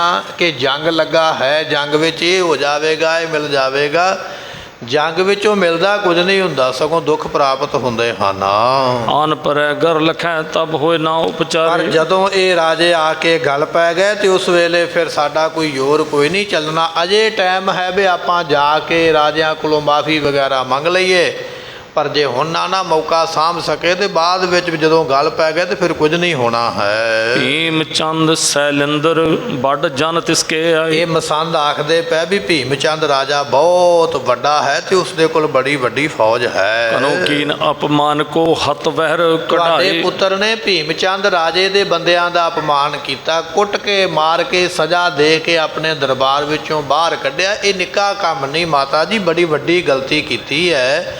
ਜੋ ਏਡੇ ਵੱਡੇ ਰਾਜੇ ਦੇ ਬੰਦਿਆਂ ਨੂੰ ਕੁੱਟ ਕੇ ਬਾਹਰ ਕੱਢਣਾ ਇਹ ਗੱਲ ਠੀਕ ਨਹੀਂ ਹੈ। ਇਕੱਠੇ ਹੋਏ ਰਾਜੇ ਚੜ੍ਹੈ ਵੱਡ ਪਰੈ ਲੜਾਈ। ਇਹ ਰਾਜੇ ਜਿਹੜੇ ਨੇ ਇਕੱਠੇ ਹੋ ਜਾਣਗੇ। ਪਹਾੜੀਆਂ ਦਾ ਏਕਾ ਬੜਾ ਹੁੰਦਾ ਹੈ, ਪਹਾੜੀਏ ਲੋਕ ਝੱਟ ਇਕੱਠੇ ਹੋ ਜਾਂਦੇ ਇੱਕ ਦੂਜੇ ਦੀ ਮਦਦ ਵਾਸਤੇ। ਤੇ ਇਹ ਸਾਰੇ ਰਾਜਿਆਂ ਨੇ ਇਕੱਠੇ ਹੋ ਕੇ ਤੇ ਫਿਰ ਹਮਲਾ ਕਰ ਦੇਣਾ। ਇਸ ਜੰਗ ਨੂੰ ਫਿਰ ਟਾਲਿਆ ਨਹੀਂ ਜਾਣਾ ਹੋ ਹੈ। ਸਨਮੁਖ ਤਬ ਹੋਏ ਹੈ ਜਿਨ ਦਲ ਸਮੁਦਾਈ। ਮਾਤਾ ਜੀ ਫਿਰ ਸਾਹਮਣੇ ਹੋ ਕੇ ਲੜਨਾ ਕਿਹਨੇ ਆ? ਮਸੰਦਾਂ ਨੂੰ ਡਾਰੇ ਆ ਵੀ ਕਿਤੇ ਮਹਾਰਾਜ ਸਾਨੂੰ ਨਾ ਕਹਿ ਦੇਣ ਵੀ ਚਲੋ ਮਸੰਦੋ ਅੱਗੇ ਲਾ ਕੇ ਲੜੋ। ਤੇ ਸਾਨੂੰ ਤੇ ਲੜਨਾ ਕੋਈ ਨਹੀਂ ਆਉਂਦਾ, ਸਾਨੂੰ ਮਾਰ ਪੈਣੀ ਆ। ਡਰ ਆਪਣਾ ਹੈ। ਤੇ ਕਹਿ ਰਹੇ ਕਹਿੰਦੇ ਮਹਾਰਾਜ ਦੇ ਨਾਲ ਕਿਹੜੇ ਸੂਰਮੇ ਨੇ ਜਿਹੜੇ ਪਹਾੜੀਆਂ ਦੇ ਨਾਲ ਅੱਗੇ ਜਾ ਕੇ ਜੰਗ ਕਰਨਗੇ। ਮਾਰ ਬਕਾਰਾ ਨਿਤ ਕਰੈ ਦਿੱਲੀ ਲੁੱਟ ਲੈ ਹੈ। ਤੇ ਫਿਰ ਇਹ ਮਾਰਦੇ ਨੇ ਲਲਕਾਰਾ ਜਾ ਕੇ ਤੇ ਆਖਦੇ ਨੇ ਵੀ ਅਸੀਂ ਦਿੱਲੀ ਨੂੰ ਲੁੱਟ ਲੈਣਾ ਹੈ। ਲਾਪੁਰ ਠਾਣਾ ਪਾਏ ਕਰ ਮੁਲਤਾਨ ਮਲੈ ਹੈ। ਤੇ ਤੁਹਾਡੇ ਪੁੱਤਰ ਦੀ ਇਹ ਗੱਲ ਕਹਿੰਦੇ ਨੇ ਵੀ ਅਸੀਂ ਲਾਹੌਰ ਵੀ ਲੁੱਟ ਲੈਣਾ, ਦਿੱਲੀ ਵੀ ਲੁੱਟ ਲੈਣੀ ਹੈ, ਮੁਲਤਾਨ ਤੇ ਵੀ ਕਬਜ਼ਾ ਕਰ ਲੈਣਾ ਹੈ। ਤੁਹਾਡੇ ਪੁੱਤਰ ਦੀਆਂ ਗੱਲਾਂ ਇਹੋ ਜਿਹੀਆਂ ਨੇ ਤੇ ਜੰਗ ਯੁੱਧ ਦੀਆਂ ਗੱਲਾਂ ਕਰਦੇ ਹਨ। ਤੌਰ ਪਸ਼ੌਰੈ ਰੌਰ ਕਰ ਸਬਲੇ ਪੰਜਾਬ। ਇਹ ਆਖਦੇ ਨੇ ਵੀ ਅਸੀਂ ਪਿਸ਼ੌਰ ਦਾ ਰਾਜ ਵੀ ਲੈ ਲੈਣਾ ਹੈ ਤੇ ਇਸੇ ਤਰ੍ਹਾਂ ਸਾਰੇ ਪੰਜਾਬ ਦੇ ਰਾਜ ਦੇ ਉੱਪਰ ਕਬਜ਼ਾ ਕਰਾਂਗੇ। ਇਹ ਤੁਹਾਡੇ ਪੁੱਤਰ ਦੀ ਰਾਜਨੀਤੀ ਹੈ ਜਾਂ ਉਹਨਾਂ ਦੇ ਦਿਮਾਗ ਦੀ ਸੋਚ ਇਹ ਆ ਵੀ ਪਹਾੜੀਆਂ ਦਾ ਰਾਜ ਵੀ ਖੋਣਾ, ਦਿੱਲੀ ਦਾ ਤਖਤ ਵੀ ਖੋਹ ਲੈਣਾ, ਲਾਹੌਰ ਦੇ ਤਖਤ 'ਤੇ ਵੀ ਰਾਜ ਹੋਵੇਗਾ, ਮੁਲਤਾਨ ਦਾ ਤਖਤ ਵੀ ਜਿੱਤਿਆ ਜਾਏਗਾ, ਪਿਸ਼ੌਰ ਦਾ ਤਖਤ ਵੀ ਜਿੱਤਿਆ ਜਾਏਗਾ। ਤੁਹਾਡੇ ਪੁੱਤਰ ਸਾਹਿਬ ਗੁਰੂ ਗੋਬਿੰਦ ਸਿੰਘ ਮਹਾਰਾਜ ਜੀ ਇਸ ਤਰ੍ਹਾਂ ਰੋਜ਼ ਆਪਣੀਆਂ ਫੌਜਾਂ ਨੂੰ ਲਲਕਾਰਦੇ ਹਨ। ਤੈਂ ਪਹਾੜੀ ਤੁਰਕਗਨ ਦੇਸ਼ਨ ਲੈ ਦਾਬਾ। ਤੁਹਾਡੇ ਪੁੱਤਰ ਇਹ ਗੱਲ ਕਹਿ ਰਹੇ ਨੇ ਵੀ ਅਸੀਂ ਪਹਾੜੀਏ ਵੀ ਸਾਰੇ ਜਿਹੜੇ ਜੰਗ ਵਿੱਚ ਆਉਣਗੇ ਕਤਲ ਕਰ ਦੇਣੇ ਤੇ ਜਿਹੜੇ ਮੁਗਲ ਚੱਲ ਕੇ ਆਉਣਗੇ ਉਹਨਾਂ ਨੂੰ ਵੀ ਕਤਲ ਕਰਕੇ ਸਾਰੇ ਦੇਸ਼ ਨੂੰ ਆਪਣੇ ਥੱਲੇ ਦੱਬ ਲੈਣਾ ਹੈ। ਸਗਰੋ ਜਗ ਛਤਰ ਬਣਾਏ ਸੁਨ ਸੁਨ ਇਨ ਬੈਨਾ। ਮਹਾਰਾਜ ਸਾਹਿਬ ਜੀ ਦੀਆਂ ਐਸੀਆਂ ਗੱਲਾਂ ਸੁਣ ਸੁਣ ਕੇ ਮਾਤਾ ਜੀ ਸਾਰੇ ਲੋਕ ਇਹਨਾਂ ਦੇ ਦੁਸ਼ਮਣ ਬਣ ਗਏ। ਇਹ ਗੁਰਮੁਖੋ ਮਸੰਦ ਜਿਹੜੇ ਨੇ ਨਾ ਮਾਤਾ ਗੁਜਰੀ ਜੀਆਂ ਦੇ ਕੋਲ ਆਏ ਨੇ। ਮਾਤਾ ਗੁਜਰੀ ਜੀਆਂ ਨੂੰ ਇਹ ਕਹਿ ਰਹੇ ਨੇ ਵੀ ਮਾਤਾ ਸਾਹਿਬ ਜੀ ਤੁਹਾਡੇ ਪੁੱਤਰ ਨੇ ਸਾਰੀ ਦੁਨੀਆ ਨੂੰ ਆਪਣਾ ਵੈਰੀ ਬਣਾ ਲਿਆ ਹੈ। ਮਸਵ ਮੁਸ਼ਕਲ ਹੋਏ ਜਬ ਕਿਤ ਘਾਲੈ ਤੇ ਫਿਰ ਜਦੋਂ ਵੈਰ ਪੈ ਗਿਆ ਤੇ ਫਿਰ ਆਪਾਂ ਵਸਣਾ ਕਿੱਥੇ ਆ? ਜਦੋਂ ਸਾਰੇ ਰਾਜੇ ਵੈਰੀ ਬਣ ਗਏ ਤੇ ਕਿਤੇ ਨਾ ਕਿਤੇ ਤੇ ਘਰ ਪਾਉਣਾ ਹੀ ਪਵੇਗਾ ਨਾ, ਰਹਿਣਾ ਤੇ ਪਵੇਗਾ। ਤੇ ਜੇ ਸਾਰੇ ਰਾਜਿਆਂ ਨਾਲ ਵੈਰ ਪੈ ਗਿਆ ਤੇ ਫਿਰ ਰਹਿਣਾ ਕਿੱਥੇ ਆ? ਮਾਤਾ ਜੀ ਘਰ ਬਣਾ ਕੇ ਰਹਿਣਾ ਔਖਾ ਹੋ ਜਾਣਾ। ਤੁਹਾਡੇ ਪੁੱਤਰ ਨੇ ਇਹੋ ਜਿਹੇ ਚੰਨ ਚਾੜੇ ਹੋਏ ਹਨ। ਸ਼੍ਰੀ ਗੁਜਰੀ ਉੱਤਰ ਕਹਿ ਮੈਂ ਬਹੁ ਕਹਿ ਮਾਤਾ ਗੁਜਰੀ ਜੀ ਵਿਚਾਰੇ ਸੁਣ ਕੇ ਆਖਦੇ ਮਸੰਦਾਂ ਨੂੰ, ਕਹਿਣ ਲੱਗੇ ਮਸੰਦੋ ਵੀ ਮੇਰਾ ਕੀ ਵੱਸ ਹੈ? ਮੈਂ ਤੇ ਕਈ ਵਾਰੀ ਆਪਣੇ ਪੁੱਤਰ ਨੂੰ ਕਹਿ ਕੇ ਰਹਿ ਗਈ ਹਾਂ ਵੀ ਪੁੱਤਰ ਜੀ ਜੰਗ ਨਾ ਕਰੋ, ਜੰਗ ਨਾ ਕਰੋ। ਮੇਰੀ ਕਿਹੜਾ ਉਹ ਗੱਲ ਮੰਨਦੇ? ਜੇ ਤੁਹਾਡੀ ਨਹੀਂ ਮੰਨਦੇ ਤੇ ਗੱਲ ਤੇ ਮੇਰੀ ਵੀ ਨਹੀਂ ਮੰਨਦੇ। ਮੈਂ ਤੇ ਆਪ ਉਹਨਾਂ ਨੂੰ ਜੰਗ ਨਾ ਕਰਨ ਵਾਸਤੇ ਕਈ ਵਾਰੀ ਆਖਿਆ ਹੈ। ਨਹੀਂ ਮਿਟਤ ਨਿਜ ਬਲ ਕਰੈ ਰਾਖਤ ਦਲ ਭਾਰੀ। ਪੁੱਤਰ ਜੀ ਆਖਦੇ ਨੇ ਵੀ ਮੈਂ ਤੇ ਨਹੀਂ ਜੰਗ ਤੋਂ ਪਿੱਛੇ ਹਟਣਾ, ਮੈਂ ਤੇ ਆਪਣੀ ਤਾਕਤ ਹੋਰ ਵਧਾਉਣੀ ਹੈ ਤੇ ਇਹਨਾਂ ਮੁਗਲਾਂ ਦੇ ਨਾਲ, ਪਹਾੜੀਆਂ ਦੇ ਨਾਲ ਹੋਰ ਡਾਢੇ ਜੰਗ ਕਰਨੇ ਹਨ। ਹਿਰਦੇ ਡਰਾਉ ਰਿਸ਼ਤੇ ਕਛੂ ਕਿਮ ਨਹੀਂ ਬਖਾਨਾ। ਪਰ ਮੇਰੇ ਮਨ ਵਿੱਚ ਡਰ ਵੀ ਹੈ। ਮਾਤਾ ਜੀ ਕਹਿਣ ਲੱਗੇ ਵੀ ਡਰ ਵੀ ਲੱਗਦਾ। ਮਸੰਦ ਕਹਿੰਦੇ ਮਹਾਰਾਜ ਮਾਤਾ ਜੀ ਤੁਹਾਨੂੰ ਕਾਹਦਾ ਡਰ ਹੈ? ਤੇ ਮਾਤਾ ਜੀ ਕਹਿਣ ਲੱਗੇ ਡਰ ਇਸ ਗੱਲ ਦਾ ਵੀ ਪੁੱਤਰ ਸਾਡੇ ਗੁਰੂ ਗੋਬਿੰਦ ਸਿੰਘ ਮਹਾਰਾਜ ਜੀ ਗੁਰਤਾ ਗੱਦੀ 'ਤੇ ਵੀ ਬੈਠੇ ਨੇ। ਇਹਨਾਂ ਦੇ ਮੂੰਹ ਵਿੱਚੋਂ ਜਿਹੜਾ ਬਚਨ ਨਿਕਲ ਗਿਆ ਨਾ ਉਹ ਬਚਨ ਵੀ ਪੂਰਾ ਹੋਣਾ। ਤੇ ਸਾਨੂੰ ਡਰ ਇਸ ਗੱਲ ਦਾ ਵੀ ਹੈ ਵੀ ਕੋਈ ਪਤਾ ਨਹੀਂ ਇਹਨਾਂ ਨੇ ਕੀ ਕਹਿ ਦੇਣਾ। ਇਸ ਗੱਲ ਦਾ ਡਰ ਹੈ ਤੇ ਉਸ ਡਰ ਦੇ ਭੈ ਦੇ ਵਿੱਚ ਅਸੀਂ ਚੁੱਪ ਕਰ ਜਾਂਦੇ। ਔਰ ਸਤਿਗੁਰੂ ਮਹਾਰਾਜ ਜੀ ਆਪਣੇ ਭਾਣੇ ਦੇ ਮਰਜ਼ੀ ਦੇ ਮਾਲਕ ਨੇ। ਗੁਰਮੁਖੋ ਪਿੱਛੇ ਇਤਿਹਾਸ ਵਿੱਚ ਆਪਾਂ ਬਚਨ ਸਰਵਣ ਕੀਤਾ। ਗੁਰੂ ਹਰਗੋਬਿੰਦ ਮਹਾਰਾਜ ਜੀਆਂ ਨੇ ਘਰ ਵਿੱਚ ਆਪਣੀ ਪੁੱਤਰੀ ਬੀਬੀ ਵੀਰੋ ਜੀ ਦਾ ਵਿਆਹ ਰੱਖਿਆ ਹੋਇਆ ਤੇ ਘਰ ਵਿੱਚ ਮਠਿਆਈਆਂ ਬਣੀਆਂ ਹੋਈਆਂ। ਜਿਹੜੇ ਪ੍ਰਾਹੁਣੇ ਆਉਣੇ, ਬਰਾਤੀ ਆਉਣੇ, ਉਹਨਾਂ ਦੇ ਵਾਸਤੇ। ਇੱਕ ਦਿਨ ਗੁਰੂ ਹਰਗੋਬਿੰਦ ਮਹਾਰਾਜ ਜੀਆਂ ਦੀ ਸੰਗਤ ਚੱਲ ਕੇ ਆ ਗਈ। ਸੰਗਤ ਨੂੰ ਭੁੱਖ ਲੱਗੀ ਹੋਈ ਤੇ ਸਤਿਗੁਰਾਂ ਨੇ ਸੋਚਿਆ ਵੀ ਜੇ ਲੰਗਰ ਬਣਾਵਾਂਗੇ ਤੇ 2-3 ਘੰਟੇ ਤੇ ਲੱਗ ਹੀ ਜਾਣੇ ਨਾ। ਐਡੀ ਵੱਡੀ ਸੰਗਤ ਦਾ ਪ੍ਰਸ਼ਾਦਾ ਬਣਾਉਂਦੇ ਆ। ਘਰ ਵਿੱਚ ਮਠਿਆਈ ਬਣੀ ਪਈ ਹੈ ਤੇ ਕਿਉਂ ਨਾ ਹੋਵੇ ਸੰਗਤ ਨੂੰ ਉਹੀ ਛਕਾ ਦਈਏ ਤੇ ਬਾਅਦ ਵਿੱਚ ਲੰਗਰ ਬਣ ਜਾਏਗਾ। ਇਹ ਗੱਲ ਸੋਚ ਕੇ ਮਹਾਰਾਜ ਨੇ ਘਰੇ ਸੇਵਾਦਾਰ ਭੇਜਿਆ ਮਾਤਾ ਦਮੋਦਰੀ ਜੀਆਂ ਦੇ ਕੋਲ ਵੀ ਜਾਓ, ਜਾ ਕੇ ਸਾਡੀ ਸੁਪਤਨੀ ਮਾਤਾ ਦਮੋਦਰੀ ਜੀ, ਬੀਬੀ ਦਮੋਦਰੀ ਜੀਆਂ ਨੂੰ ਜਾ ਕੇ ਆਖੋ ਵੀ ਜਿਹੜੇ ਭੋਜਨ ਬਣੇ ਨੇ ਨਾ ਉਹ ਮਠਿਆਈਆਂ ਭੇਜ ਦਿਓ, ਸੰਗਤ ਨੂੰ ਛਕਾਈਏ। ਤੇ ਮਾਤਾ ਦਮੋਦਰੀ ਜੀਆਂ ਨੇ ਜਵਾਬ ਦਿੱਤਾ ਵੀ ਇਹ ਮਠਿਆਈ ਤੇ ਜਿਹੜੀ ਬਰਾਤ ਆ ਰਹੀ ਹੈ ਉਹਨਾਂ ਵਾਸਤੇ ਹੈ, ਮੇਰੀ ਕੁੜੀ ਦੇ, ਮੇਰੀ ਪੁੱਤਰੀ ਦੇ ਜਿਹੜੇ ਸਹੁਰੇ ਆ ਰਹੇ ਨੇ, ਬਰਾਤੀਏ ਆਉਣੇ ਨੇ, ਬਰਾਤੀਆਂ ਵਾਸਤੇ ਮਠਿਆਈ ਹੈ। ਬਰਾਤੀਆਂ ਦੀ ਮਠਿਆਈ ਮੈਂ ਕਿਉਂ ਸੰਗਤ ਵਿੱਚ ਵਰਤਾਵਾਂ? ਵਿਆਹ ਦੇ ਦਿਨ ਰਹਿ ਗਏ ਥੋੜ੍ਹੇ, ਜੇ ਕੱਲ੍ਹ ਨੂੰ ਮਠਿਆਈ ਇੰਨੇ ਸਮੇਂ ਵਿੱਚ ਨਾ ਬਣੀ ਤੇ ਮੇਰੀ ਧੀ ਨੂੰ ਸਾਰੀ ਉਮਰ ਮਿਹਣਾ ਵੱਜੇਗਾ ਵੀ ਤੁਹਾਡੇ ਘਰੇ ਸਾਨੂੰ ਮਠਿਆਈ ਨਹੀਂ ਮਿਲੀ ਹੈ। ਇੱਕ ਨਿੱਕੀ ਜਿਹੀ ਇਸ ਗੱਲ ਬਦਲੇ ਸਾਡੀ ਪੁੱਤਰੀ ਨੂੰ ਹਰ ਸਾਰੀ ਉਮਰ ਇਹ ਮਿਹਣਾ ਜਿਹੜਾ ਨਾ ਸੁਣਨਾ ਪਵੇਗਾ। ਤੇ ਇਹ ਵਿਆਹ ਦੀ ਮਠਿਆਈ ਜਿਹੜੀ ਹੈ ਸੰਗਤ ਵਿੱਚ ਨਹੀਂ ਵਰਤਾਈ ਜਾ ਸਕਦੀ। ਇਹੋ ਗੱਲ ਸਿੱਖ ਨੇ ਆ ਕੇ ਮਹਾਰਾਜ ਨੂੰ ਕਹਿ ਦਿੱਤੀ। ਸਤਿਗੁਰੂ ਵੀ ਇਹ ਸੁਣਿਆ ਮਿਲਿਆ ਵੀ ਸੰਗਤ ਨੂੰ ਮਠਿਆਈ ਬਰਾਤ ਵਾਲੀ ਨਹੀਂ ਮਿਲੇਗੀ। ਤੇ ਗੁਰੂ ਹਰਗੋਬਿੰਦ ਮਹਾਰਾਜ ਜੀਆਂ ਨੇ ਸੁਭਾਵਕ ਹੀ ਮੁਖੋਂ ਬਚਨ ਕਹਿ ਦਿੱਤਾ, ਕਹਿਣ ਲੱਗੇ ਜੇ ਸੰਗਤ ਵਾਸਤੇ ਮਠਿਆਈ ਨਹੀਂ ਤੇ ਖਾਂਦੇ ਫਿਰ ਇਹਨੂੰ ਬਰਾਤੀ ਵੀ ਨਹੀਂ ਆ ਕੇ। ਇਸ ਮਠਿਆਈ ਨੂੰ ਫਿਰ ਮੁਗਲਾਂ ਦੀ ਫੌਜ ਖਾ ਜਾਏਗੀ, ਮੁਗਲ ਹੀ ਖਾਣਗੇ, ਬਰਾਤੀ ਨਹੀਂ ਖਾਣਗੇ। ਬਚਨ ਨਿਕਲਿਆ ਤੇ ਉਸ ਵੇਲੇ ਦੁੱਖ ਤੇ ਬੜਾ ਲੱਗਾ, ਡਰ ਤੇ ਬੜਾ ਲੱਗਾ, ਪਰ ਜਿਹੜਾ ਬਚਨ ਨਿਕਲ ਗਿਆ ਫਿਰ ਪੂਰਾ ਹੋਇਆ। ਵਾਕਿਆ ਹੀ ਗੁਰਮੁਖੋ ਮਠਿਆਈ ਫਿਰ ਬਰਾਤੀਆਂ ਨੇ ਨਾ ਖਾਧੀ, ਜੰਗ ਲੱਗ ਗਿਆ। ਉਹ ਬਰਾਤੀ ਵਾਕਿਆ ਹੀ ਮੁਗਲ ਜਿਹੜੇ ਸਨ ਉਹ ਮਠਿਆਈ ਕੁਝ ਖਾ ਗਏ, ਕੁਝ ਡੋਲ ਗਏ, ਇਹੋ ਜਿਹਾ ਕੁਝ ਹੋਇਆ।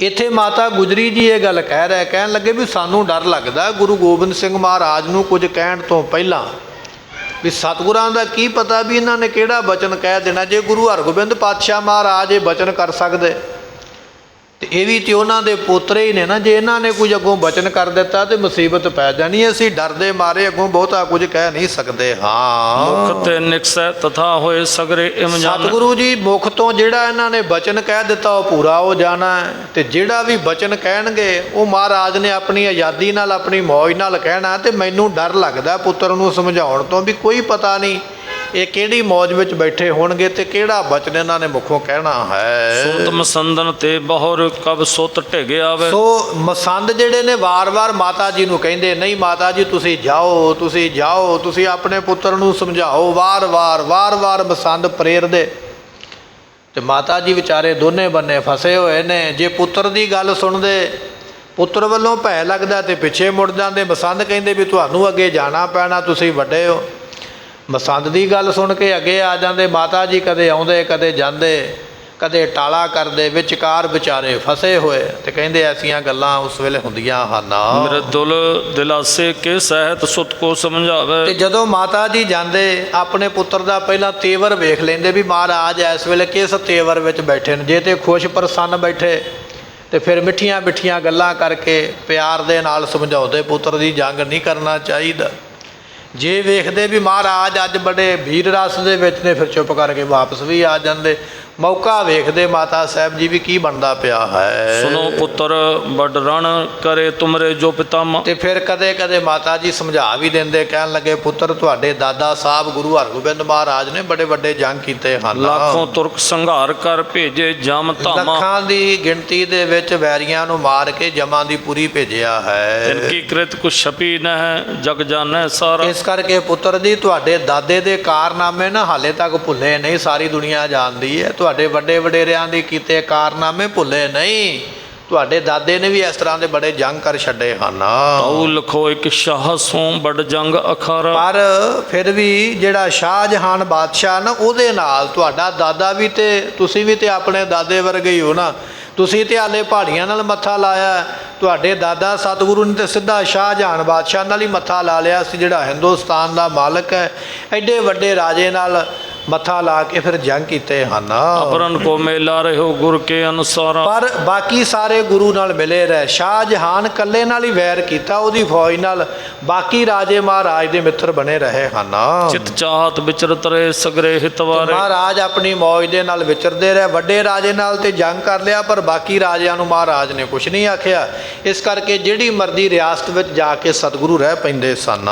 ਅਬ ਰਾਵਰ ਕੇ ਸਮੇਂ ਮਹਿ ਨੌ ਰੰਗ ਪਰ ਮਹਾਰਾਜ ਪੁੱਤਰ ਜੀ ਤੁਹਾਡਾ ਕੰਮ ਤੇ ਦਾਦੇ ਨਾਲੋਂ ਵੀ ਨਿਰਾਲਾ ਹੈ। ਤੁਸੀਂ ਤੇ ਨਿੱਕੇ ਨਿੱਕੇ ਰਾਜਿਆਂ ਨਾਲ ਪੰਗਾ ਪਹਿਲਾਂ ਲੈ ਲਿਆ, ਜਿਨ੍ਹਾਂ ਦੀ ਰਿਆਸਤ ਵਿੱਚ ਰਹਿਣਾ।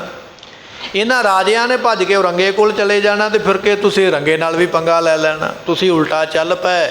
ਤੁਹਾਡੇ ਦਾਦਾ ਸਤਿਗੁਰੂ ਨੇ ਜੰਗ ਜ਼ਰੂਰ ਕੀਤੇ, ਪਰ ਕੀਤੇ ਸ਼ਾਹਜਹਾਨ ਨਾਲ, ਵੱਡੇ ਰਾਜੇ ਨਾਲ ਕੀਤੇ, ਤੇ ਛੋਟਿਆਂ ਨੂੰ ਮੇਲ ਮਿਲਾਪ ਵਿੱਚ ਰੱਖਿਆ। ਤੇ ਤੁਸੀਂ ਤੇ ਛੋਟਿਆਂ ਨੂੰ ਪਹਿਲਾਂ ਗਲੋਂ ਫੜਨ ਨੂੰ ਫਿਰਦੇ ਹੋ, ਤੇ ਮੁੜ ਕੇ ਤੁਸੀਂ ਵੱਡੇ ਵੱਲੇ ਤੁਰ ਪੈਣਾ, ਤੇ ਫਿਰ ਰਹਿਣਾ ਕਿੱਥੇ ਆ ਜਾ ਕੇ, ਘਰ ਕਿੱਥੇ ਬਣਾਉਣਾ। ਇਹ ਤੁਹਾਡੇ ਕੰਮ ਜਿਹੜੇ ਠੀਕ ਨਹੀਂ ਲੱਗਦੇ ਪਏ, ਇਸ ਤਰ੍ਹਾਂ ਨਹੀਂ ਕਰਨਾ ਚਾਹੀਦਾ ਹੈ। ਸ਼ਾਹਜਹਾਂ ਸੁਨ ਜਸ ਹਟ ਤੇ ਮਿਟੈ ਨ ਰੋਖੀ। ਇਹ ਜਿਹੜਾ ਔਰੰਗਜ਼ੇਬ ਹੈ ਨਾ, ਇਹ ਵੀ ਸ਼ਾਹਜਹਾਨ ਬਾਦਸ਼ਾਹ ਦਾ ਕੀ ਲੱਗਦਾ, ਪੁੱਤਰ ਲੱਗਦਾ। ਸ਼ਾਹਜਹਾਨ ਤੇ ਫਿਰ ਵੀ ਥੋੜਾ ਨਰਮ ਦਿਲ ਸੀ, 4 ਜੰਗ ਕਰਕੇ ਤੇ ਹਾਰ ਖਾ ਕੇ ਬਹਿ ਗਿਆ। ਪਰ ਇਹ ਔਰੰਗਾ ਬਾਦਸ਼ਾਹ ਜਿਹੜਾ ਹੈ ਨਾ, ਔਰੰਗਜ਼ੇਬ, ਇਹ ਟਲਣ ਵਾਲਾ ਨਹੀਂ। ਇਹ ਤੇ ਗੁਰੂ ਘਰ ਦਾ ਬੜਾ ਵੱਡਾ ਦੁਖੀ ਹੈ। ਰਾਵਰ ਕੇ ਪਿਤ ਸੰਗ ਜਿਨ ਸਿਰ ਲਾਓ ਕਰ ਇਸ ਦਰੋਹ। ਰਾਜੇ ਨੇ ਤੁਹਾਡੇ ਪਿਤਾ ਦੇ ਨਾਲ ਸੀਸ ਲੈਣ ਤੱਕ ਵੈਰ ਰੱਖਿਆ। ਐਡਾ ਇਹ ਚੰਦਰਾ ਰਾਜਾ ਹੈ, ਮਾੜੇ ਸੁਭਾਅ ਦਾ, ਵੀ ਗੁਰੂ ਤੇਗ ਬਹਾਦਰ ਪਾਤਸ਼ਾਹ ਨਾਲ ਵੈਰ ਕਰਦਿਆਂ ਹੋਇਆ ਜਿੰਨਾ ਚਿਰ ਸ਼ਹੀਦੀ ਨਹੀਂ ਹੋ ਗਈ ਉਹਨਾਂ ਚਿਰ ਔਰੰਗਜ਼ੇਬ ਟਲਿਆ ਨਹੀਂ ਹੈ। ਗੁਰੂ ਪੀਰ ਦਰਵੇਸ਼ ਗਨ ਸਭ 100 ਇਹ ਰਾਜਾ ਐਸਾ ਹੈ, ਨਾ ਇਹ ਗੁਰੂਆਂ ਨੂੰ ਛੱਡਦਾ ਹੈ, ਨਾ ਇਹ ਮੁਸਲਮਾਨੀ ਪੀਰਾਂ ਨੂੰ ਛੱਡਦਾ ਹੈ, ਨਾ ਇਹ ਕਿਸੇ ਸਾਧੂ ਨੂੰ ਛੱਡਦਾ। ਜਿਹਦੇ ਹੱਥ ਧੋ ਕੇ ਮਗਰ ਪੈ ਜਾਂਦਾ ਉਹਨੂੰ ਕਤਲ ਕਰ ਦਿੰਦਾ ਹੈ। ਇੱਕ ਤੋ ਛਤਰ ਵਿਸਾਲ ਸੋ ਦੱਖਣਗਾ ਪਾਪੀ। ਸੋ ਕਹਿਣ ਲੱਗੇ ਵੀ ਇਹ ਬਹੁਤ ਵੱਡਾ ਦੁਸ਼ਮਣ ਹੈ ਔਰੰਗਜ਼ੇਬ। ਸੋ ਕਹਿਣ ਲੱਗੇ ਕਿ ਇਸ ਵੇਲੇ ਇਹ ਦੱਖਣ ਗਿਆ ਹੋਇਆ। ਮਾਤਾ ਜੀ ਕਹਿੰਦੇ ਪਏ ਔਰੰਗਜ਼ੇਬ ਬੜਾ ਵੱਡਾ ਦੁਸ਼ਟ ਰਾਜਾ ਹੈ, ਪਰ ਆਪਾਂ ਨੂੰ ਇਹ ਮੌਕਾ ਤਾਂ ਮਿਲ ਗਿਆ ਵੀ ਇਸ ਵੇਲੇ ਦਿੱਲੀ ਵਿੱਚ ਨਹੀਂ ਰਹਿੰਦਾ ਪਿਆ, ਉਹ ਦੱਖਣ ਵਿੱਚ ਚਲਾ ਗਿਆ। ਦੱਖਣ ਵਿੱਚ ਜਾਣ ਕਰਕੇ ਤੇ ਇਹ ਸਾਰਾ ਕੰਮ ਟਲ ਗਿਆ। ਦੱਖਣ ਵਿੱਚ ਤਾਂ ਗਿਆ, ਭਾਈ ਮਤੀ ਦਾਸ ਨੇ ਆਖਿਆ ਸੀ ਔਰੰਗਜ਼ੇਬ ਤੈਨੂੰ ਦਿੱਲੀ ਵਿੱਚ ਨਹੀਂ ਮੈਂ ਸੌਣ ਦੇਣਾ। ਜੇ ਭੁੱਲ ਕੇ ਵੀ ਦਿੱਲੀ ਵਿੱਚ ਪੈਰ ਪਾ ਲਿਆ ਤੇ ਉਹ ਤੇਰੀ ਜ਼ਿੰਦਗੀ ਦੀ ਆਖਰੀ ਰਾਤ ਹੋਵੇਗੀ। ਤੈਨੂੰ ਰਾਤੋਂ ਰਾਤ ਜਮਾਂ ਦੀ ਪੂਰੀ ਪਹੁੰਚਾ ਦੇਵਾਂਗੇ। ਇੱਥੇ ਸਾਡੇ ਗੁਰੂ ਦੀ ਸ਼ਹੀਦੀ ਹੋਈ ਹੈ, ਇੱਥੇ ਨਹੀਂ ਤੈਨੂੰ ਰਹਿਣ ਦਿੱਤਾ ਜਾਵੇਗਾ।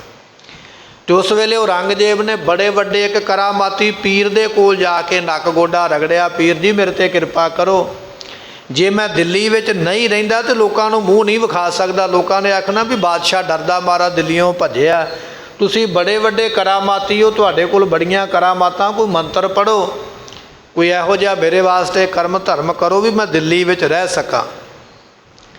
ਤੇ ਜਦੋਂ ਉਸ ਜਾਰੇ ਪੀਰ ਨੂੰ ਜਾ ਕੇ ਔਰੰਗਜ਼ੇਬ ਨੇ ਫਰਿਆਦ ਕੀਤੀ ਤੇ ਜਾਰੇ ਪੀਰ ਨੇ ਫਿਰ ਧਿਆਨ ਜੋੜਿਆ ਨਾ, ਜਦੋਂ ਆਪਣੇ ਮੰਤਰਾਂ ਦੇ ਵਿੱਚ ਤੇ ਧਿਆਨ ਜੋੜ ਕੇ ਉਹਨੇ ਵੇਖਿਆ ਤੇ ਉਹਨੇ ਔਰੰਗਜ਼ੇਬ ਨੂੰ ਆਖਿਆ, ਕਹਿਣ ਲੱਗਾ ਔਰੰਗਿਆ ਬਿਲਕੁਲ ਗਲਤੀ ਨਾ ਕਰ ਲਈ ਦਿੱਲੀ ਆਉਣ ਦੀ। ਮਹਾਰਾਜ ਦਾ ਸਿੱਖ ਤੇਰੇ 'ਤੇ ਬੜਾ ਨਾਰਾਜ਼ ਹੈ, ਬੜਾ ਕ੍ਰੁੱਧਤ ਹੈ। ਤੂੰ ਦਿੱਲੀ ਵਿੱਚ ਪੈਰ ਪਾਏ ਨਹੀਂ ਤੇ ਤੇਰਾ ਅੰਤ ਹੋ ਜਾਣਾ। ਮੇਰੀ ਸਲਾਹ ਤੈਨੂੰ ਇਹ ਹੈ ਵੀ ਤੂੰ ਦਿੱਲੀ ਵਿੱਚ ਨਾ ਜਾ, ਪਾਸੇ ਚਲਾ ਜਾ, ਪਰੇ ਚਲਾ ਜਾ, ਉਹਦੇ 'ਚ ਤੇਰਾ ਭਲਾ ਹੈ, ਨਹੀਂ ਤਾਂ ਤੈਨੂੰ ਬਚਾ ਕੋਈ ਨਹੀਂ ਹੋ ਸਕਦਾ। ਜਦੋਂ ਉਸ ਕਰਾਮਾਤੀ ਪੀਰ ਨੇ ਇਹ ਗੱਲਾਂ ਕਹੀਆਂ ਨਾ ਤੇ ਔਰੰਗਜ਼ੇਬ ਫਿਰ ਡਰਿਆ। ਫਿਰ ਉਸ ਤੋਂ ਮਗਰੋਂ ਦਿੱਲੀ ਆਉਣ ਦਾ ਵਿਚਾਰ ਹੀ ਛੱਡ ਦਿੱਤਾ। ਪਹਿਲਾਂ ਤੇ ਦਿੱਲੀ ਦੇ ਬਾਹਰ ਕੋਈ 10 15 20 ਕਿਲੋਮੀਟਰ ਦੂਰ ਨਾ ਆਪਣੇ ਤੰਬੂ ਲਾ ਕੇ ਤੇ ਰਾਤਾਂ ਰਹਿੰਦਾ।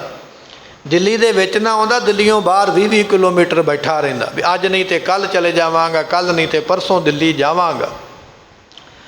ਪਰ ਜਦੋਂ ਉਸ ਜਾਰੇ ਪੀਰ ਨੇ ਆਖਿਆ ਨਾ ਵੀ ਜੇ ਤੂੰ ਇਹ ਖਿਆਲ ਵੀ ਲੈ ਆਂਦਾ ਮਨ ਵਿੱਚ ਤੇ ਮਰ ਜਾਏਗਾ, ਤੇ ਫਿਰ ਇਹਨੂੰ ਪਤਾ ਲੱਗ ਗਿਆ ਵੀ ਦਿੱਲੀ ਹੁਣ ਮੇਰੇ ਹੱਥੋਂ ਗਈ। ਫਿਰ ਇਹ ਦੱਖਣ ਨੂੰ ਚਲਾ ਗਿਆ ਤੇ ਦੱਖਣ ਵਿੱਚ ਜਾ ਕੇ ਮਰਿਆ। ਭਾਵੇਂ ਕਿ ਧੰਨ ਗੁਰੂ ਗੋਬਿੰਦ ਸਿੰਘ ਮਹਾਰਾਜ ਨੂੰ ਮਿਲਣਾ ਚਾਹੁੰਦਾ ਸੀ ਆਪਣੇ ਜੀਵਨ ਦੇ ਆਖਰੀ ਪੜਾਅ ਦੇ ਉੱਪਰ, ਪਰ ਮਹਾਰਾਜ ਦੇ ਨਾਲ ਇਹਦਾ ਮੇਲ ਹੋਇਆ ਨਹੀਂ ਤੇ ਫਿਰ ਔਰੰਗਾਬਾਦ ਵਿੱਚ ਇਹਦੀ ਮੌਤ ਹੋ ਗਈ। ਇਹ ਲੰਮਾ ਇਤਿਹਾਸ ਹੈ ਜਿਹੜਾ ਅੱਗੇ ਜਾ ਕੇ ਆਪਾਂ ਲੜੀਵਾਰ ਸਰਵਣ ਕਰਦੇ ਰਹਿਣਾ ਹੈ। ਮਾਤਾ ਜੀ ਉਸ ਗੱਲ ਨੂੰ ਕਹਿੰਦੇ ਪਏ, ਕਹਿਣ ਲੱਗੇ ਵੀ ਆਪਣਾ ਇੱਕ ਬੜਾ ਚੰਗਾ ਕੰਮ ਹੋਇਆ ਵੀ ਜਿਹੜਾ ਇਸ ਵੇਲੇ ਔਰੰਗਜ਼ੇਬ ਦਿੱਲੀ ਨਹੀਂ ਹੈ। ਜੇ ਦਿੱਲੀ ਹੁੰਦਾ ਤੇ ਉਹਨੇ ਜ਼ਰੂਰ ਆਪਣੇ ਤੇ ਹੁਣ ਨੂੰ ਫੌਜ ਚਾੜ ਦੇਣੀ ਸੀ। ਉਹ ਦਿੱਲੀ ਛੱਡ ਕੇ ਦੱਖਣ ਗਿਆ ਹੋਇਆ, ਇਸ ਕਰਕੇ ਜੰਗ ਹਾਲੇ ਟਲਿਆ ਹੋਇਆ ਹੈ। ਸਕਲ ਦੇਸ਼ ਅਨੁਸਾਰ ਜੇ ਸੰਤਨ ਸੰਤਾਪੀ। ਕਿਉਂਕਿ ਇਹ ਸਾਰੇ ਦੇਸ਼ ਦਾ ਮਾਲਕ ਔਰੰਗਜ਼ੇਬ ਹੈ ਤੇ ਸਾਰੇ ਰਾਜੇ ਮਹਾਰਾਜੇ ਰਜਵਾੜੇ ਜਿਹੜੇ ਸਾਰੇ ਉਹਦਾ ਹੁਕਮ ਮੰਨਦੇ, ਕੋਈ ਵੀ ਉਹਦੇ ਹੁਕਮ ਤੋਂ ਬਾਹਰੀ ਨਹੀਂ ਹੈ। ਘਰ ਆਨੰਦਪੁਰ ਆਪਕੇ ਸੁੰਦਰ ਸਭ ਸ਼ੌਨੀ। ਇਸ ਕਰਕੇ ਪੁੱਤਰ ਜੀ ਵੇਖੋ ਕਿੱਡਾ ਸੋਹਣਾ ਤੁਹਾਡੇ ਕੋਲ ਆਨੰਦਪੁਰ ਸਾਹਿਬ ਬਣਿਆ ਹੋਇਆ। ਕਿੰਨੇ ਸੋਹਣੇ ਆਪਾਂ ਘਰ ਬਣਾ ਕੇ ਕਿੰਨੇ ਠਾਠ ਬਾਠ ਦੇ ਨਾਲ ਰਹਿੰਦੇ ਹਾਂ। ਇੱਕ ਦਿਸ਼ ਗਿਰ ਚੱਕ ਤੁੰਗ ਜੁਤ ਇਤ ਸਲਤਾਨੋਨੀ। ਤੇ ਕਹਿਣ ਲੱਗੇ ਵੀ ਇੱਕ ਪਾਸੇ ਵੇਖੋ ਕਿੰਨੇ ਸੋਹਣੇ ਪਹਾੜ ਨੇ, ਤੁਹਾਡੇ ਪਿਤਾ ਨੇ ਤੁਹਾਡੇ ਵਾਸਤੇ ਕਿੰਨਾ ਸੋਹਣਾ ਸ਼ਹਿਰ ਤੇ ਪਿੰਡ ਖਰੀਦਿਆ, ਕਿੰਨੀ ਸੋਹਣੀ ਪ੍ਰਾਪਰਟੀ ਖਰੀਦੀ ਹੈ। ਇੱਕ ਪਾਸੇ ਤੇ ਵੇਖੀਏ ਪਹਾੜ ਦਿਸਦੇ ਨੇ ਤੇ ਦੂਜੇ ਪਾਸੇ ਵੇਖੀਏ ਤੇ ਸਤਲੁਜ ਦਰਿਆ ਵਹਿੰਦਾ ਹੋਇਆ ਦਿਸਦਾ ਪਿਆ। ਦੋਨਾਂ ਦੇ ਵਿਚਕਾਰ ਇਹ ਆਪਣਾ ਇਹ ਅਨੰਦਪੁਰ ਸਾਹਿਬ ਵਸਿਆ ਹੋਇਆ। ਇੰਨਾ ਸੋਹਣਾ ਸ਼ਹਿਰ ਤੁਹਾਡੇ ਪਿਤਾ ਨੇ ਤੁਹਾਨੂੰ ਵਸਾ ਕੇ ਦਿੱਤਾ, ਤੇ ਫਿਰ ਤੁਸੀਂ ਕਿਉਂ ਜੰਗ ਯੁੱਧ ਦੀਆਂ ਗੱਲਾਂ ਕਰਦੇ? ਇੱਥੇ ਆਰਾਮ ਦੇ ਨਾਲ ਰਹਿ ਕੇ ਤੇ ਆਪਣਾ ਜਿਹੜਾ ਜ਼ਿੰਦਗੀ ਸੁੱਖਾਂ ਨਾਲ ਬਤੀਤ ਕਰਨਾ ਕਰੋ। ਧਨ ਰਾਜੇ ਸੈਲਨਪਤੀ ਇਨਕੇ ਢਿਗਵਾਸਾ। ਤੇ ਇਹ ਜਿਹੜੇ ਰਾਜੇ ਨੇ ਪਹਾੜਾਂ ਦੇ, ਇਹਨਾਂ ਦੇ ਨਾਲ ਮਿੱਤਰਤਾ ਹੀ ਰੱਖੋ। ਆਪਾਂ ਇਹਨਾਂ ਰਾਜਿਆਂ ਤੋਂ ਕੀ ਲੈਣਾ? ਨਾ ਆਪਾਂ ਉਹਨਾਂ ਕੋਲ ਜਾਈਏ ਤੇ ਨਾ ਉਹਨਾਂ ਨਾਲ ਆਪਾਂ ਵੈਰ ਕਰੀਏ। ਆਪਾਂ ਨੂੰ ਪਹਾੜੀ ਰਾਜਿਆਂ ਨਾਲ ਵੈਰ ਨਹੀਂ ਕਰਨਾ ਚਾਹੀਦਾ ਹੈ। ਬਾਵਨ ਕਰਨ ਅਖੇਨ ਕੋ ਨਿਤ ਕਰੋ ਬਿਲਾਸਾ। ਤੇ ਤੁਸੀਂ ਰੋਜ਼ ਜਾਂਦੇ ਹੋ ਜੰਗਲ ਨੂੰ ਤੇ ਕਈ ਤਰ੍ਹਾਂ ਦੇ ਸ਼ਿਕਾਰ ਵਗੈਰਾ ਖੇਡਦੇ ਹੋ, ਤੇ ਖੇਡਣਾ ਕਰੋ, ਮੌਜਾਂ ਕਰਨਾ ਕਰੋ। ਭੀਮ ਚੰਦ ਕੋ ਸ਼ਤਰੁਤਾ ਤੁਮਰੀ ਬਣਾਈ। ਪਰ ਪੁੱਤਰ ਜੀ ਤੁਸੀਂ ਤੇ ਜਿਸ ਰਾਜੇ ਦੇ ਰਿਆਸਤ ਵਿੱਚ ਜਾ ਕੇ ਸ਼ਿਕਾਰ ਖੇਡਣਾ, ਉਹਦੇ ਨਾਲ ਹੀ ਤੁਸੀਂ ਵੈਰ ਪਾ ਕੇ ਬੈਠ ਗਏ। ਇਹ ਗੱਲ ਠੀਕ ਨਹੀਂ। ਜਿਹਦੇ ਰਾਜ ਵਿੱਚ ਰਹੀਏ ਨਾ, ਉਹਦੇ ਨਾਲ ਵੈਰ ਨਹੀਂ ਪਾਈਦਾ ਹੈ। ਸਗਰੇ ਰਾਜੇ ਸੈਲਪਤ ਜਿਸ ਕੇਰ ਸਹਾਈ। ਇਹ ਜਿਹੜੇ ਪਹਾੜੀ ਰਾਜੇ ਨੇ ਸਾਰੇ ਭੀਮ ਚੰਦ ਦਾ ਪਾਣੀ ਭਰਦੇ, ਤੇ ਜੇ ਭੀਮ ਚੰਦ ਨਾਲ ਹੀ ਵੈਰ ਪਾ ਲਿਆ ਤੇ ਸਾਰੇ ਰਾਜਿਆਂ ਨਾਲ ਵੈਰ ਪੈ ਜਾਣਾ ਹੈ। ਪਰ ਇਹ ਜੰਗ ਹੋਏ ਇਕੱਠੇ ਸਭ ਹੀ ਚੜਿਆ। ਜੇ ਜੰਗ ਪੈ ਗਿਆ ਤੇ ਇਹਨਾਂ ਸਾਰਿਆਂ ਨੇ ਇਕੱਠੇ ਹੋ ਜਾਣਾ, ਤੇ ਫਿਰ ਇਹਨਾਂ ਨਾਲ ਲੜਨਾ ਬੜਾ ਔਖਾ ਹੋਵੇਗਾ। ਬਸ ਉਹ ਵੀ ਮੁਸ਼ਕਲ ਬਣਾਏ ਕਿਉਂ ਸਮਤਾ ਪਾਵੇ। ਪੁੱਤਰ ਜੀ ਫਿਰ ਤੇ ਰਹਿਣਾ ਔਖਾ ਹੋ ਜਾਏਗਾ ਨਾ। ਰਾਜਿਆਂ ਨਾਲ ਵੈਰ ਪੈ ਗਿਆ ਤੇ ਫਿਰ ਰਹਿਣਾ ਕਿੱਥੇ ਆ? ਘਰ ਕਿੱਥੇ ਬਣਾਵਾਂਗੇ ਤੇ ਗੁਜ਼ਾਰਾ ਕਿਵੇਂ ਚੱਲੇਗਾ? ਫਿਰ ਔਖਾ ਹੋ ਜਾਏਗਾ। ਹਿਤਕਾਰੀ ਗੁਣ ਸਦਕੇ ਸਦਨ ਕੇ ਤੇ ਯਾਦ ਵਿਚਾਰੇ। ਤੇ ਮਹਾਰਾਜ ਜੀਓ ਤੁਸੀਂ ਉਹ ਸਾਰੀ ਸੰਗਤ ਦਾ ਭਲਾ ਕਰਨ ਵਾਲੇ, ਤੇ ਜੰਗ ਕਰਨ ਤੋਂ ਪਹਿਲਾਂ ਇਹ ਗੱਲਾਂ ਸੋਚੋ। ਮਾਤਾ ਗੁਜਰੀ ਜੀ ਜਿਹੜੇ ਨੇ ਨਾ ਵਿਚਾਰੇ ਹੌਲੀ ਹੌਲੀ ਸਮਝਾਉਂਦੇ ਪਏ ਵੀ ਪੁੱਤਰ ਗੁੱਸਾ ਵੀ ਨਾ ਕਰ ਲਵੇ। ਸਮਝਾਉਂਦੇ ਪਏ ਪਿਆਰ ਦੇ ਨਾਲ। ਮਾਂ ਜਿਹੜੀ ਆ ਲਾਡ ਕਰਦੀ ਹੈ ਨਾ ਪੁੱਤਰ ਦੇ ਨਾਲ। ਤੇ ਸਤਿਗੁਰੂ ਤੇ ਹੈ ਵੀ ਸ਼ਸਤਰਧਾਰੀ, ਤੇ ਮਹਾਰਾਜ ਹੈ ਵੀ ਵੀਰ ਰਸੀ ਸੁਭਾਅ ਰੱਖਣ ਵਾਲੇ। ਤੇ ਪੁੱਤਰ ਵੀ ਇੱਕ ਹੈ, ਇੱਕ ਪੁੱਤਰ ਲਾਡਲਾ ਹੁੰਦਾ। ਮਾਤਾ ਜੀ ਸਮਝਾਉਂਦੇ ਵੀ ਗੁੱਸਾ ਵੀ ਕਰਨਾ ਦੇਣ ਤੇ ਕੋਈ ਬਚਨ ਵੀ ਨਾ ਨਿਕਲ ਜਾਵੇ। ਚਿੰਤਾ ਤੇ ਬੜੀ ਹੈ, ਪਰ ਸਮਝਾਉਂਦੇ ਲਾਡ ਨਾਲ, ਪਿਆਰ ਦੇ ਨਾਲ, ਗੱਲਾਂ ਕਹਿ ਕਹਿ ਕੇ ਵੀ ਸਮਝ ਜਾਣਾ ਕਰਨ। ਚਿਤ ਚਿੰਤਾ ਬਸ ਨਿਤ ਰਹੇ ਤੁਮ ਢਿਗ ਨਾ ਉਚਾਰੇ। ਸੋ ਇਸ ਮੈਨੂੰ ਚਿੰਤਾ ਤੇ ਰੋਜ਼ ਰਹਿੰਦੀ ਹੈ, ਪਰ ਪੁੱਤਰ ਮੈਂ ਰੋਜ਼ ਕਹਿੰਦੀ ਨਹੀਂ ਜੰਗ ਵਾਸਤੇ। ਕਦੇ ਕਦੇ ਮੈਨੂੰ ਜਦੋਂ ਮਸੰਦ ਕਹਿੰਦੇ ਤੇ ਫਿਰ ਮੈਨੂੰ ਕਹਿਣਾ ਪੈਂਦਾ, ਮੇਰਾ ਕਹਿਣ ਨੂੰ ਜੀ ਤੇ ਨਹੀਂ ਕਰਦਾ। ਪਰ ਇਹ ਗੱਲਾਂ ਸਿਆਣੀਆਂ ਜਿਹੜੀਆਂ ਮੈਂ ਤੁਹਾਨੂੰ ਆ ਕੇ ਆਖੀਆਂ, ਇਸ ਤਰ੍ਹਾਂ ਮਾਤਾ ਗੁਜਰੀ ਜੀ ਆਪਣੇ ਪੁੱਤਰ ਨੂੰ ਆਖਦੇ ਹਨ। ਜਨਨੀ ਕੇ ਸੁਨ ਬੈਨ ਕੋ ਕਲਗੀਧਰ ਭਾਖਾ। ਸਤਿਗੁਰੂ ਪਾਤਸ਼ਾਹ ਨੇ ਸੁਣੇ ਬਚਨ। ਹੁਣ ਪੁੱਤਰ ਇੱਕ ਹੈ, ਉਹ ਵੀ ਲਾਡਲਾ ਤੇ ਜਵਾਨੀ ਵਿੱਚ ਰੱਖਿਆ ਪੈਰ, ਤੇ ਸੁਭਾਅ ਹੋਵੇ ਵੀਰ ਰਸੀ। ਸੁਣੀਆਂ ਗੱਲਾਂ ਮਹਾਰਾਜ ਨੇ ਸਾਰੀਆਂ ਮਾਤਾ ਗੁਜਰੀ ਜੀਆਂ ਦੀਆਂ। ਤੇ ਸਤਿਗੁਰੂ ਫਿਰ ਅੱਗੋਂ ਜਵਾਬ ਦੇਣ ਲੱਗੇ, ਕਹਿਣ ਲੱਗੇ ਮਾਤਾ ਜੀ ਸ਼ੁਭ ਕਰਮਣ ਤੇ ਕਬੂ ਨਾ ਟਰੂ। ਇਹ ਕੰਮ ਤੋਂ ਨਹੀਂ ਜੇ ਟਲਣਾ ਮੈਂ। ਜੰਗ ਦੀ ਗੱਲ ਨਾ ਕਰੋ, ਜੰਗ ਤੇ ਆਪਾਂ ਕਰਾਂਗੇ ਜ਼ਰੂਰ। ਮੈਂ ਤੇ ਉਹਨਾਂ ਰਾਜਿਆਂ ਦੇ ਮਹਿਲਾਂ ਕੋਲ ਜਾ ਕੇ ਨਗਾਰਾ ਵਜਾ ਕੇ ਆਉਂਦਾ ਵੀ ਆਓ ਬਾਹਰ ਨਿਕਲੋ, ਤੁਸੀਂ ਆਖਦੇ ਜੰਗ ਨਾ ਕਰੋ। ਨਗਾਰਾ ਬਣਾਇਆ ਕਾਹਦੇ ਵਾਸਤੇ? ਹਥਿਆਰ ਬਣਾਏ ਕਾਹਦੇ ਵਾਸਤੇ? ਸਤਿਗੁਰੂ ਸੁਣ ਕੇ ਫਿਰ ਅੱਗੋਂ ਜਵਾਬ ਦਿੰਦੇ ਹਨ। ਅਸ ਚਿੰਤਾ ਤੁਮ ਕਿਉਂ ਕਰੀ ਔਰ ਮੈਂ ਡਰ ਰੱਖਾ। ਮਹਾਰਾਜ ਕਹਿਣ ਲੱਗੇ ਮਾਤਾ ਤੂੰ ਚਿੰਤਾ ਕਿਉਂ ਕਰਦੀ ਹੈ? ਤੁਹਾਨੂੰ ਤੇ ਨਹੀਂ ਨਾ ਕਹਿੰਦੇ ਵੀ ਤੁਸੀਂ ਜੰਗ ਵਿੱਚ ਜਾਓ, ਤੁਸੀਂ ਰਹੋ ਘਰੇ, ਆਰਾਮ ਕਰੋ, ਮੌਜ ਕਰੋ। ਤੈਨੂੰ ਨਹੀਂ ਜੰਗ ਵਾਸਤੇ ਅਸੀਂ ਕਹਿੰਦੇ ਵੀ ਮਾਤਾ ਤੁਸੀਂ ਵੀ ਜੰਗ ਵਾਸਤੇ ਜਾਓ। ਨਹੀਂ, ਤੁਸੀਂ ਰਹੋ ਘਰੇ, ਕਰੋ ਆਰਾਮ। ਜੰਗ ਕਰਨਾ ਨਾ ਕਰਨਾ, ਲੜਨਾ, ਉਹ ਸਾਡਾ ਸਾਰਾ ਕੰਮ ਅਸੀਂ ਆਪੇ ਵੇਖਾਂਗੇ। ਤੁਸੀਂ ਜੰਗ ਯੁੱਧ ਦੀ ਚਿੰਤਾ ਨਾ ਕਰਨਾ ਕਰੋ। ਖੜਗ ਕੇਤ ਕੋ ਆਸਰੋ ਇਕ ਹਿਰਦੇ ਹਮਾਰੇ। ਸਾਡੇ ਵਿੱਚ ਪਰਮੇਸ਼ਰ ਦਾ ਇੱਕ ਆਸਰਾ ਹੈ। ਅਸੀਂ ਪਰਮੇਸ਼ਰ ਦਾ ਆਸਰਾ ਹੀ ਇੱਕੋ ਰੱਖਿਆ। ਉਹਦੇ ਤੋਂ ਬਿਨਾਂ ਨਾ ਅਸੀਂ ਕਿਸੇ ਰਾਜੇ ਨੂੰ ਜਾਣੀਏ, ਨਾ ਰਜਵਾੜੇ ਨੂੰ ਜਾਣੀਏ, ਨਾ ਰਿਆਸਤ ਨੂੰ, ਨਾ ਭੀਮ ਚੰਦ ਨੂੰ ਅਸੀਂ ਜਾਣੀਏ। ਸਾਨੂੰ ਤੇ ਕੇਵਲ ਇੱਕ ਪਰਮਾਤਮਾ ਦਾ ਆਸਰਾ ਹੈ। ਮਹਿਤ ਭਰੋਸਾ ਪ੍ਰਭੂ ਕੋ ਨਰ ਕੌਣ ਵਿਚਾਰੇ। ਸਾਨੂੰ ਤੇ ਭਰੋਸਾ ਪਰਮੇਸ਼ਰ ਤੇ ਹੈ। ਜਿਹਨੂੰ ਪਰਮੇਸ਼ਰ ਤੇ ਭਰੋਸਾ ਹੋਵੇ ਤੇ ਬੰਦਾ ਕੀ ਹੈ ਵਿਚਾਰਾ ਜਿਹੜਾ ਉਹਦਾ ਵਾਲ ਵਿੰਗਾ ਕਰ ਸਕੇ। ਮਹਾਰਾਜ ਜੀਆਂ ਦਾ ਬਚਨ ਹੈ ਨਾ, ਕਹਿਣ ਲੱਗੇ ਲਾਗੂ ਹੋਏ ਦੁਸ਼ਮਨਾ ਸਾਥ ਪੇ ਭੱਜ ਖਲੇ। ਸਭੇ ਭੱਜੋ ਆਸਰਾ ਚੂਕੈ ਸਭ ਅਸਰਾਓ। ਚਿਤ ਆਵੇ ਉਸ ਪਾਰ ਬ੍ਰਹਮ ਤਾਂ ਲੱਗੈ ਨਾ ਤਤੀ ਵਾਹ। ਇਹ ਗੁਰਬਾਣੀ ਦਾ ਬਚਨ ਹੈ। ਰਾਜੇ ਮਹਾਰਾਜੇ ਭਾਵੇਂ ਵੈਰੀ ਬਣ ਵੀ ਕਿਉਂ ਨਾ ਜਾਣ, ਪਰ ਪਰਮੇਸ਼ਰ ਜੇ ਨਾਲ ਹੈ ਨਾ ਤਾਂ ਫਿਰ ਕੋਈ ਵਾਲ ਨਹੀਂ ਵਿੰਗਾ ਕਰ ਸਕਦਾ। ਬਾਲ ਨਾ ਬਾਂਕਾ ਕਰ ਸਕੈ ਜੋ ਸਭ ਜਗ ਵੈਰੀ ਹੋਏ। ਇੱਕ ਪਾਸੇ ਸਾਰੀ ਦੁਨੀਆ ਡੰਡਾ ਸੋਟਾ ਲੈ ਕੇ ਖੜ ਜਾਵੇ, ਵੈਰੀ ਬਣ ਜਾਵੇ, ਤੇ ਇੱਕ ਪਾਸੇ ਪਰਮੇਸ਼ਰ ਮਦਦ ਵਾਸਤੇ ਆ ਜਾਵੇ, ਤੇ ਗੁਰਬਾਣੀ ਇਹ ਗੱਲ ਆਖਦੀ ਹੈ ਵੀ ਵਾਲ ਨਹੀਂ ਵੀ ਕੋਈ ਵਿੰਗਾ ਕਰ ਸਕਦਾ। ਸਤਿ ਸ਼੍ਰੀ ਅਕਾਲ। ਸਤਿਗੁਰੂ ਇੱਥੇ ਬਚਨ ਕਰਦੇ ਪਏ, ਕਹਿਣ ਲੱਗੇ ਵੀ ਸਾਨੂੰ ਇੱਕ ਪਰਮੇਸ਼ਰ 'ਤੇ ਭਰੋਸਾ ਹੈ, ਉਹਦੇ ਤੋਂ ਬਿਨਾਂ ਅਸੀਂ ਕਿਸੇ ਦੂਜੇ ਨੂੰ ਮਿਸਦੇ ਨਹੀਂ। ਪਾਏ ਗਏ ਜਬ ਤੇ ਤੁਮਰੇ ਤਬ ਤੇ ਕੂ ਆਂਖ ਤਰੇ ਨਹੀਂ ਆਨੇ। ਹੈ ਪਰਮਾਤਮਾ, ਜਦੋਂ ਦਾ ਅਸੀਂ ਤੇਰੇ ਚਰਨਾਂ ਦਾ ਆਸਰਾ ਲੈ ਲਿਆ ਨਾ, ਪਾਏ ਗਏ, ਪਾਏ ਤੋਂ ਭਾਵ ਪਾਉ ਚਰਨ, ਜਦੋਂ ਤੋਂ ਅਸੀਂ ਤੁਹਾਡੇ ਚਰਨਾਂ ਦਾ ਲੈ ਲਿਆ ਆਸਰਾ, ਤਬ ਤੇ ਕੂ ਆਂਖ ਤਰੇ ਨਹੀਂ ਆਨੇ। ਅਸੀਂ ਤੇ ਕਿਸੇ ਨੂੰ ਅੱਖ ਥੱਲੇ ਵੀ ਨਹੀਂ ਲਿਆਂਦਾ। ਕੌਣ ਹੈ ਜਿਹੜਾ ਜੋ ਮਰਜ਼ੀ ਹੋਵੇ, ਕਿਸੇ ਦੀ ਕੋਈ ਪਰਵਾਹ ਨਹੀਂ ਹੈ। ਪਾਏ ਗਏ ਜਬ ਤੇ ਤੁਮਰੇ ਤਬ ਤੇ ਕੂ ਆਂਖ ਤਰੇ ਨਹੀਂ ਆਨੇ ਹੋ। ਕਿਸੇ ਨੂੰ ਅੱਖ ਥੱਲੇ ਨਹੀਂ ਲਿਆਂਦਾ, ਕਿਸੇ ਦੀ ਮੜਕ ਨਹੀਂ ਸਹਾਰੀ ਹੈ, ਕਿਸੇ ਦੀ ਜਿਹੜੀ ਹੈ ਅਧੀਨਗੀ ਨਹੀਂ ਕਬੂਲੀ ਹੈ। ਮੌਜ ਦੇ ਮਾਲਕ ਹਾਂ, ਕਿਉਂਕਿ ਪਰਮੇਸ਼ਰ ਦੇ ਚਰਨਾਂ ਦਾ ਆਸਰਾ ਲੈ ਲਿਆ, ਦੁਨੀਆ ਦੀ ਪਰਵਾਹ ਕੋਈ ਨਹੀਂ ਹੈ। ਅਸੀਂ ਤੇ ਕਿਸੇ ਨੂੰ ਅੱਖ ਥੱਲੇ ਨਹੀਂ ਲਿਆਉਂਦੇ। ਰਾਮ ਰਹੀਮ ਪੁਰਾਨ ਕੁਰਾਨ ਅਨੇਕ ਕਹੈ ਮਤ।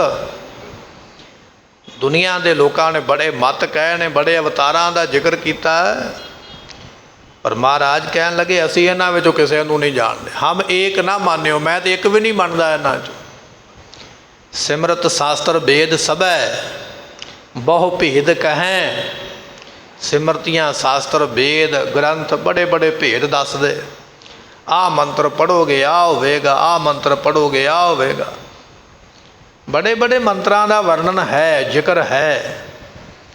ਤੇ ਆਪਾਂ ਸਫ਼ਰ ਕਰਦੇ ਨਾ ਗੱਡੀਆਂ ਬੱਸਾਂ 'ਤੇ ਬੜੇ ਬੜੇ ਵਿੱਚ ਇਸ਼ਤਿਹਾਰ ਲੱਗੇ ਹੁੰਦੇ ਆ, ਵਸ਼ੀਕਰਨ ਇਹਦੇ 'ਤੇ ਲਿਖਿਆ ਹੋਇਆ, ਲਾਲ ਕਿਤਾਬ ਦਾ ਮਾਹਰ ਇੱਥੇ ਬੈਠਾ, ਇਹਦੇ ਕੋਲੋਂ ਆਹ ਮੰਤਰ ਪੜ੍ਹਾਓ ਤੇ ਆਹ ਕੰਮ ਹੋ ਜਾਏਗਾ। ਬੜੇ ਬੜੇ ਮੰਤਰ ਪੜ੍ਹਨ ਵਾਲੇ ਬੈਠੇ, ਪਰ ਜਿਨ੍ਹਾਂ ਗ੍ਰੰਥਾਂ ਵਿੱਚ ਉਹ ਮੰਤਰ ਲਿਖੇ ਨਾ, ਮਹਾਰਾਜ ਕਹਿਣ ਲੱਗੇ ਸਿਮਰਤ ਸ਼ਾਸਤਰ ਵੇਦ ਸਭੈ ਬਹੁ ਭੇਦ ਕਹੈ। ਤੇ ਪਾਤਸ਼ਾਹ ਕਹਿਣ ਲੱਗੇ ਉਹਨਾਂ ਵਿੱਚੋਂ ਅਸੀਂ ਕਿਸੇ ਨੂੰ ਨਹੀਂ ਜਾਣਦੇ।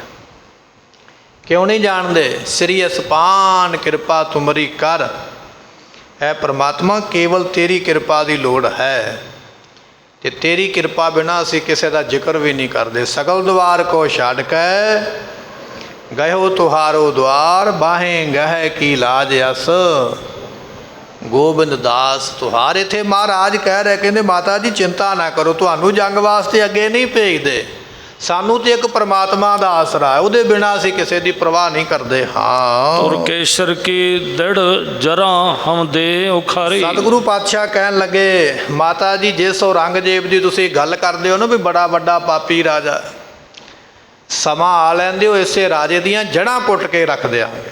ਸਮਾਂ ਆ ਜਾਵੇ, ਜਿਸ ਰਾਜੇ ਦਾ ਲੋਕੀ ਭੈ ਖਾਂਦੇ ਨੇ, ਅਸੀਂ ਉਹਦੀਆਂ ਜੜ੍ਹਾਂ ਪੁੱਟਣੀਆਂ, ਜੜ੍ਹਾਂ ਖੋਖਲੀਆਂ ਕਰਨ ਦਾ ਇੰਤਜ਼ਾਮ ਕਰਦੇ ਪਏ ਹਾਂ। ਸਮਾਂ ਆਵੇਗਾ, ਐਸੇ ਰਾਜੇ ਦੀਆਂ ਜੜ੍ਹਾਂ ਪੁੱਟ ਕੇ ਨਾਸ ਕਰ ਦੇਣੀਆਂ, ਤੇ ਮਹਾਰਾਜ ਨੇ ਪੁੱਟ ਵੀ ਦੇਣੀਆਂ ਆਉਣ ਵਾਲੇ ਸਮੇਂ ਦੇ ਵਿੱਚ। ਬਾਕੀ ਦਾ ਇਤਿਹਾਸ ਕੱਲ੍ਹ ਦੇ ਦੀਵਾਨ ਵਿੱਚ ਸਰਵਣ ਕਰਾਂਗੇ। ਸਮੇਂ ਦੀ ਸਮਾਪਤੀ, ਭੁੱਲਾਂ ਦੀ ਮੁਆਫੀ। ਸਤਿਗੁਰੂ ਜੀ ਆਪਣੀ ਮਾਤਾ ਨੂੰ ਹੋਰ ਕਿਹੜੇ ਕਿਹੜੇ ਜਵਾਬ ਦਿੰਦੇ ਨੇ, ਅਤੇ ਫਿਰ ਮਾਤਾ ਜੀ ਅੱਗੋਂ ਕੀ ਆਖਣਗੇ, ਇਹ ਆਪਾਂ ਸਰਵਣ ਕਰਾਂਗੇ। ਲੇਖਾ ਕਤਹਿ ਨਾ ਛੁਟੀਐ, ਬਖਸ਼ਣਹਾਰ ਬਖਸ਼ ਲੈ। ਵਾਹਿਗੁਰੂ ਜੀ ਕਾ ਖਾਲਸਾ, ਵਾਹਿਗੁਰੂ ਜੀ ਕੀ ਫਤਿਹ। ਵਾਹਿਗੁਰੂ ਸਾਹਿਬ ਜੀ।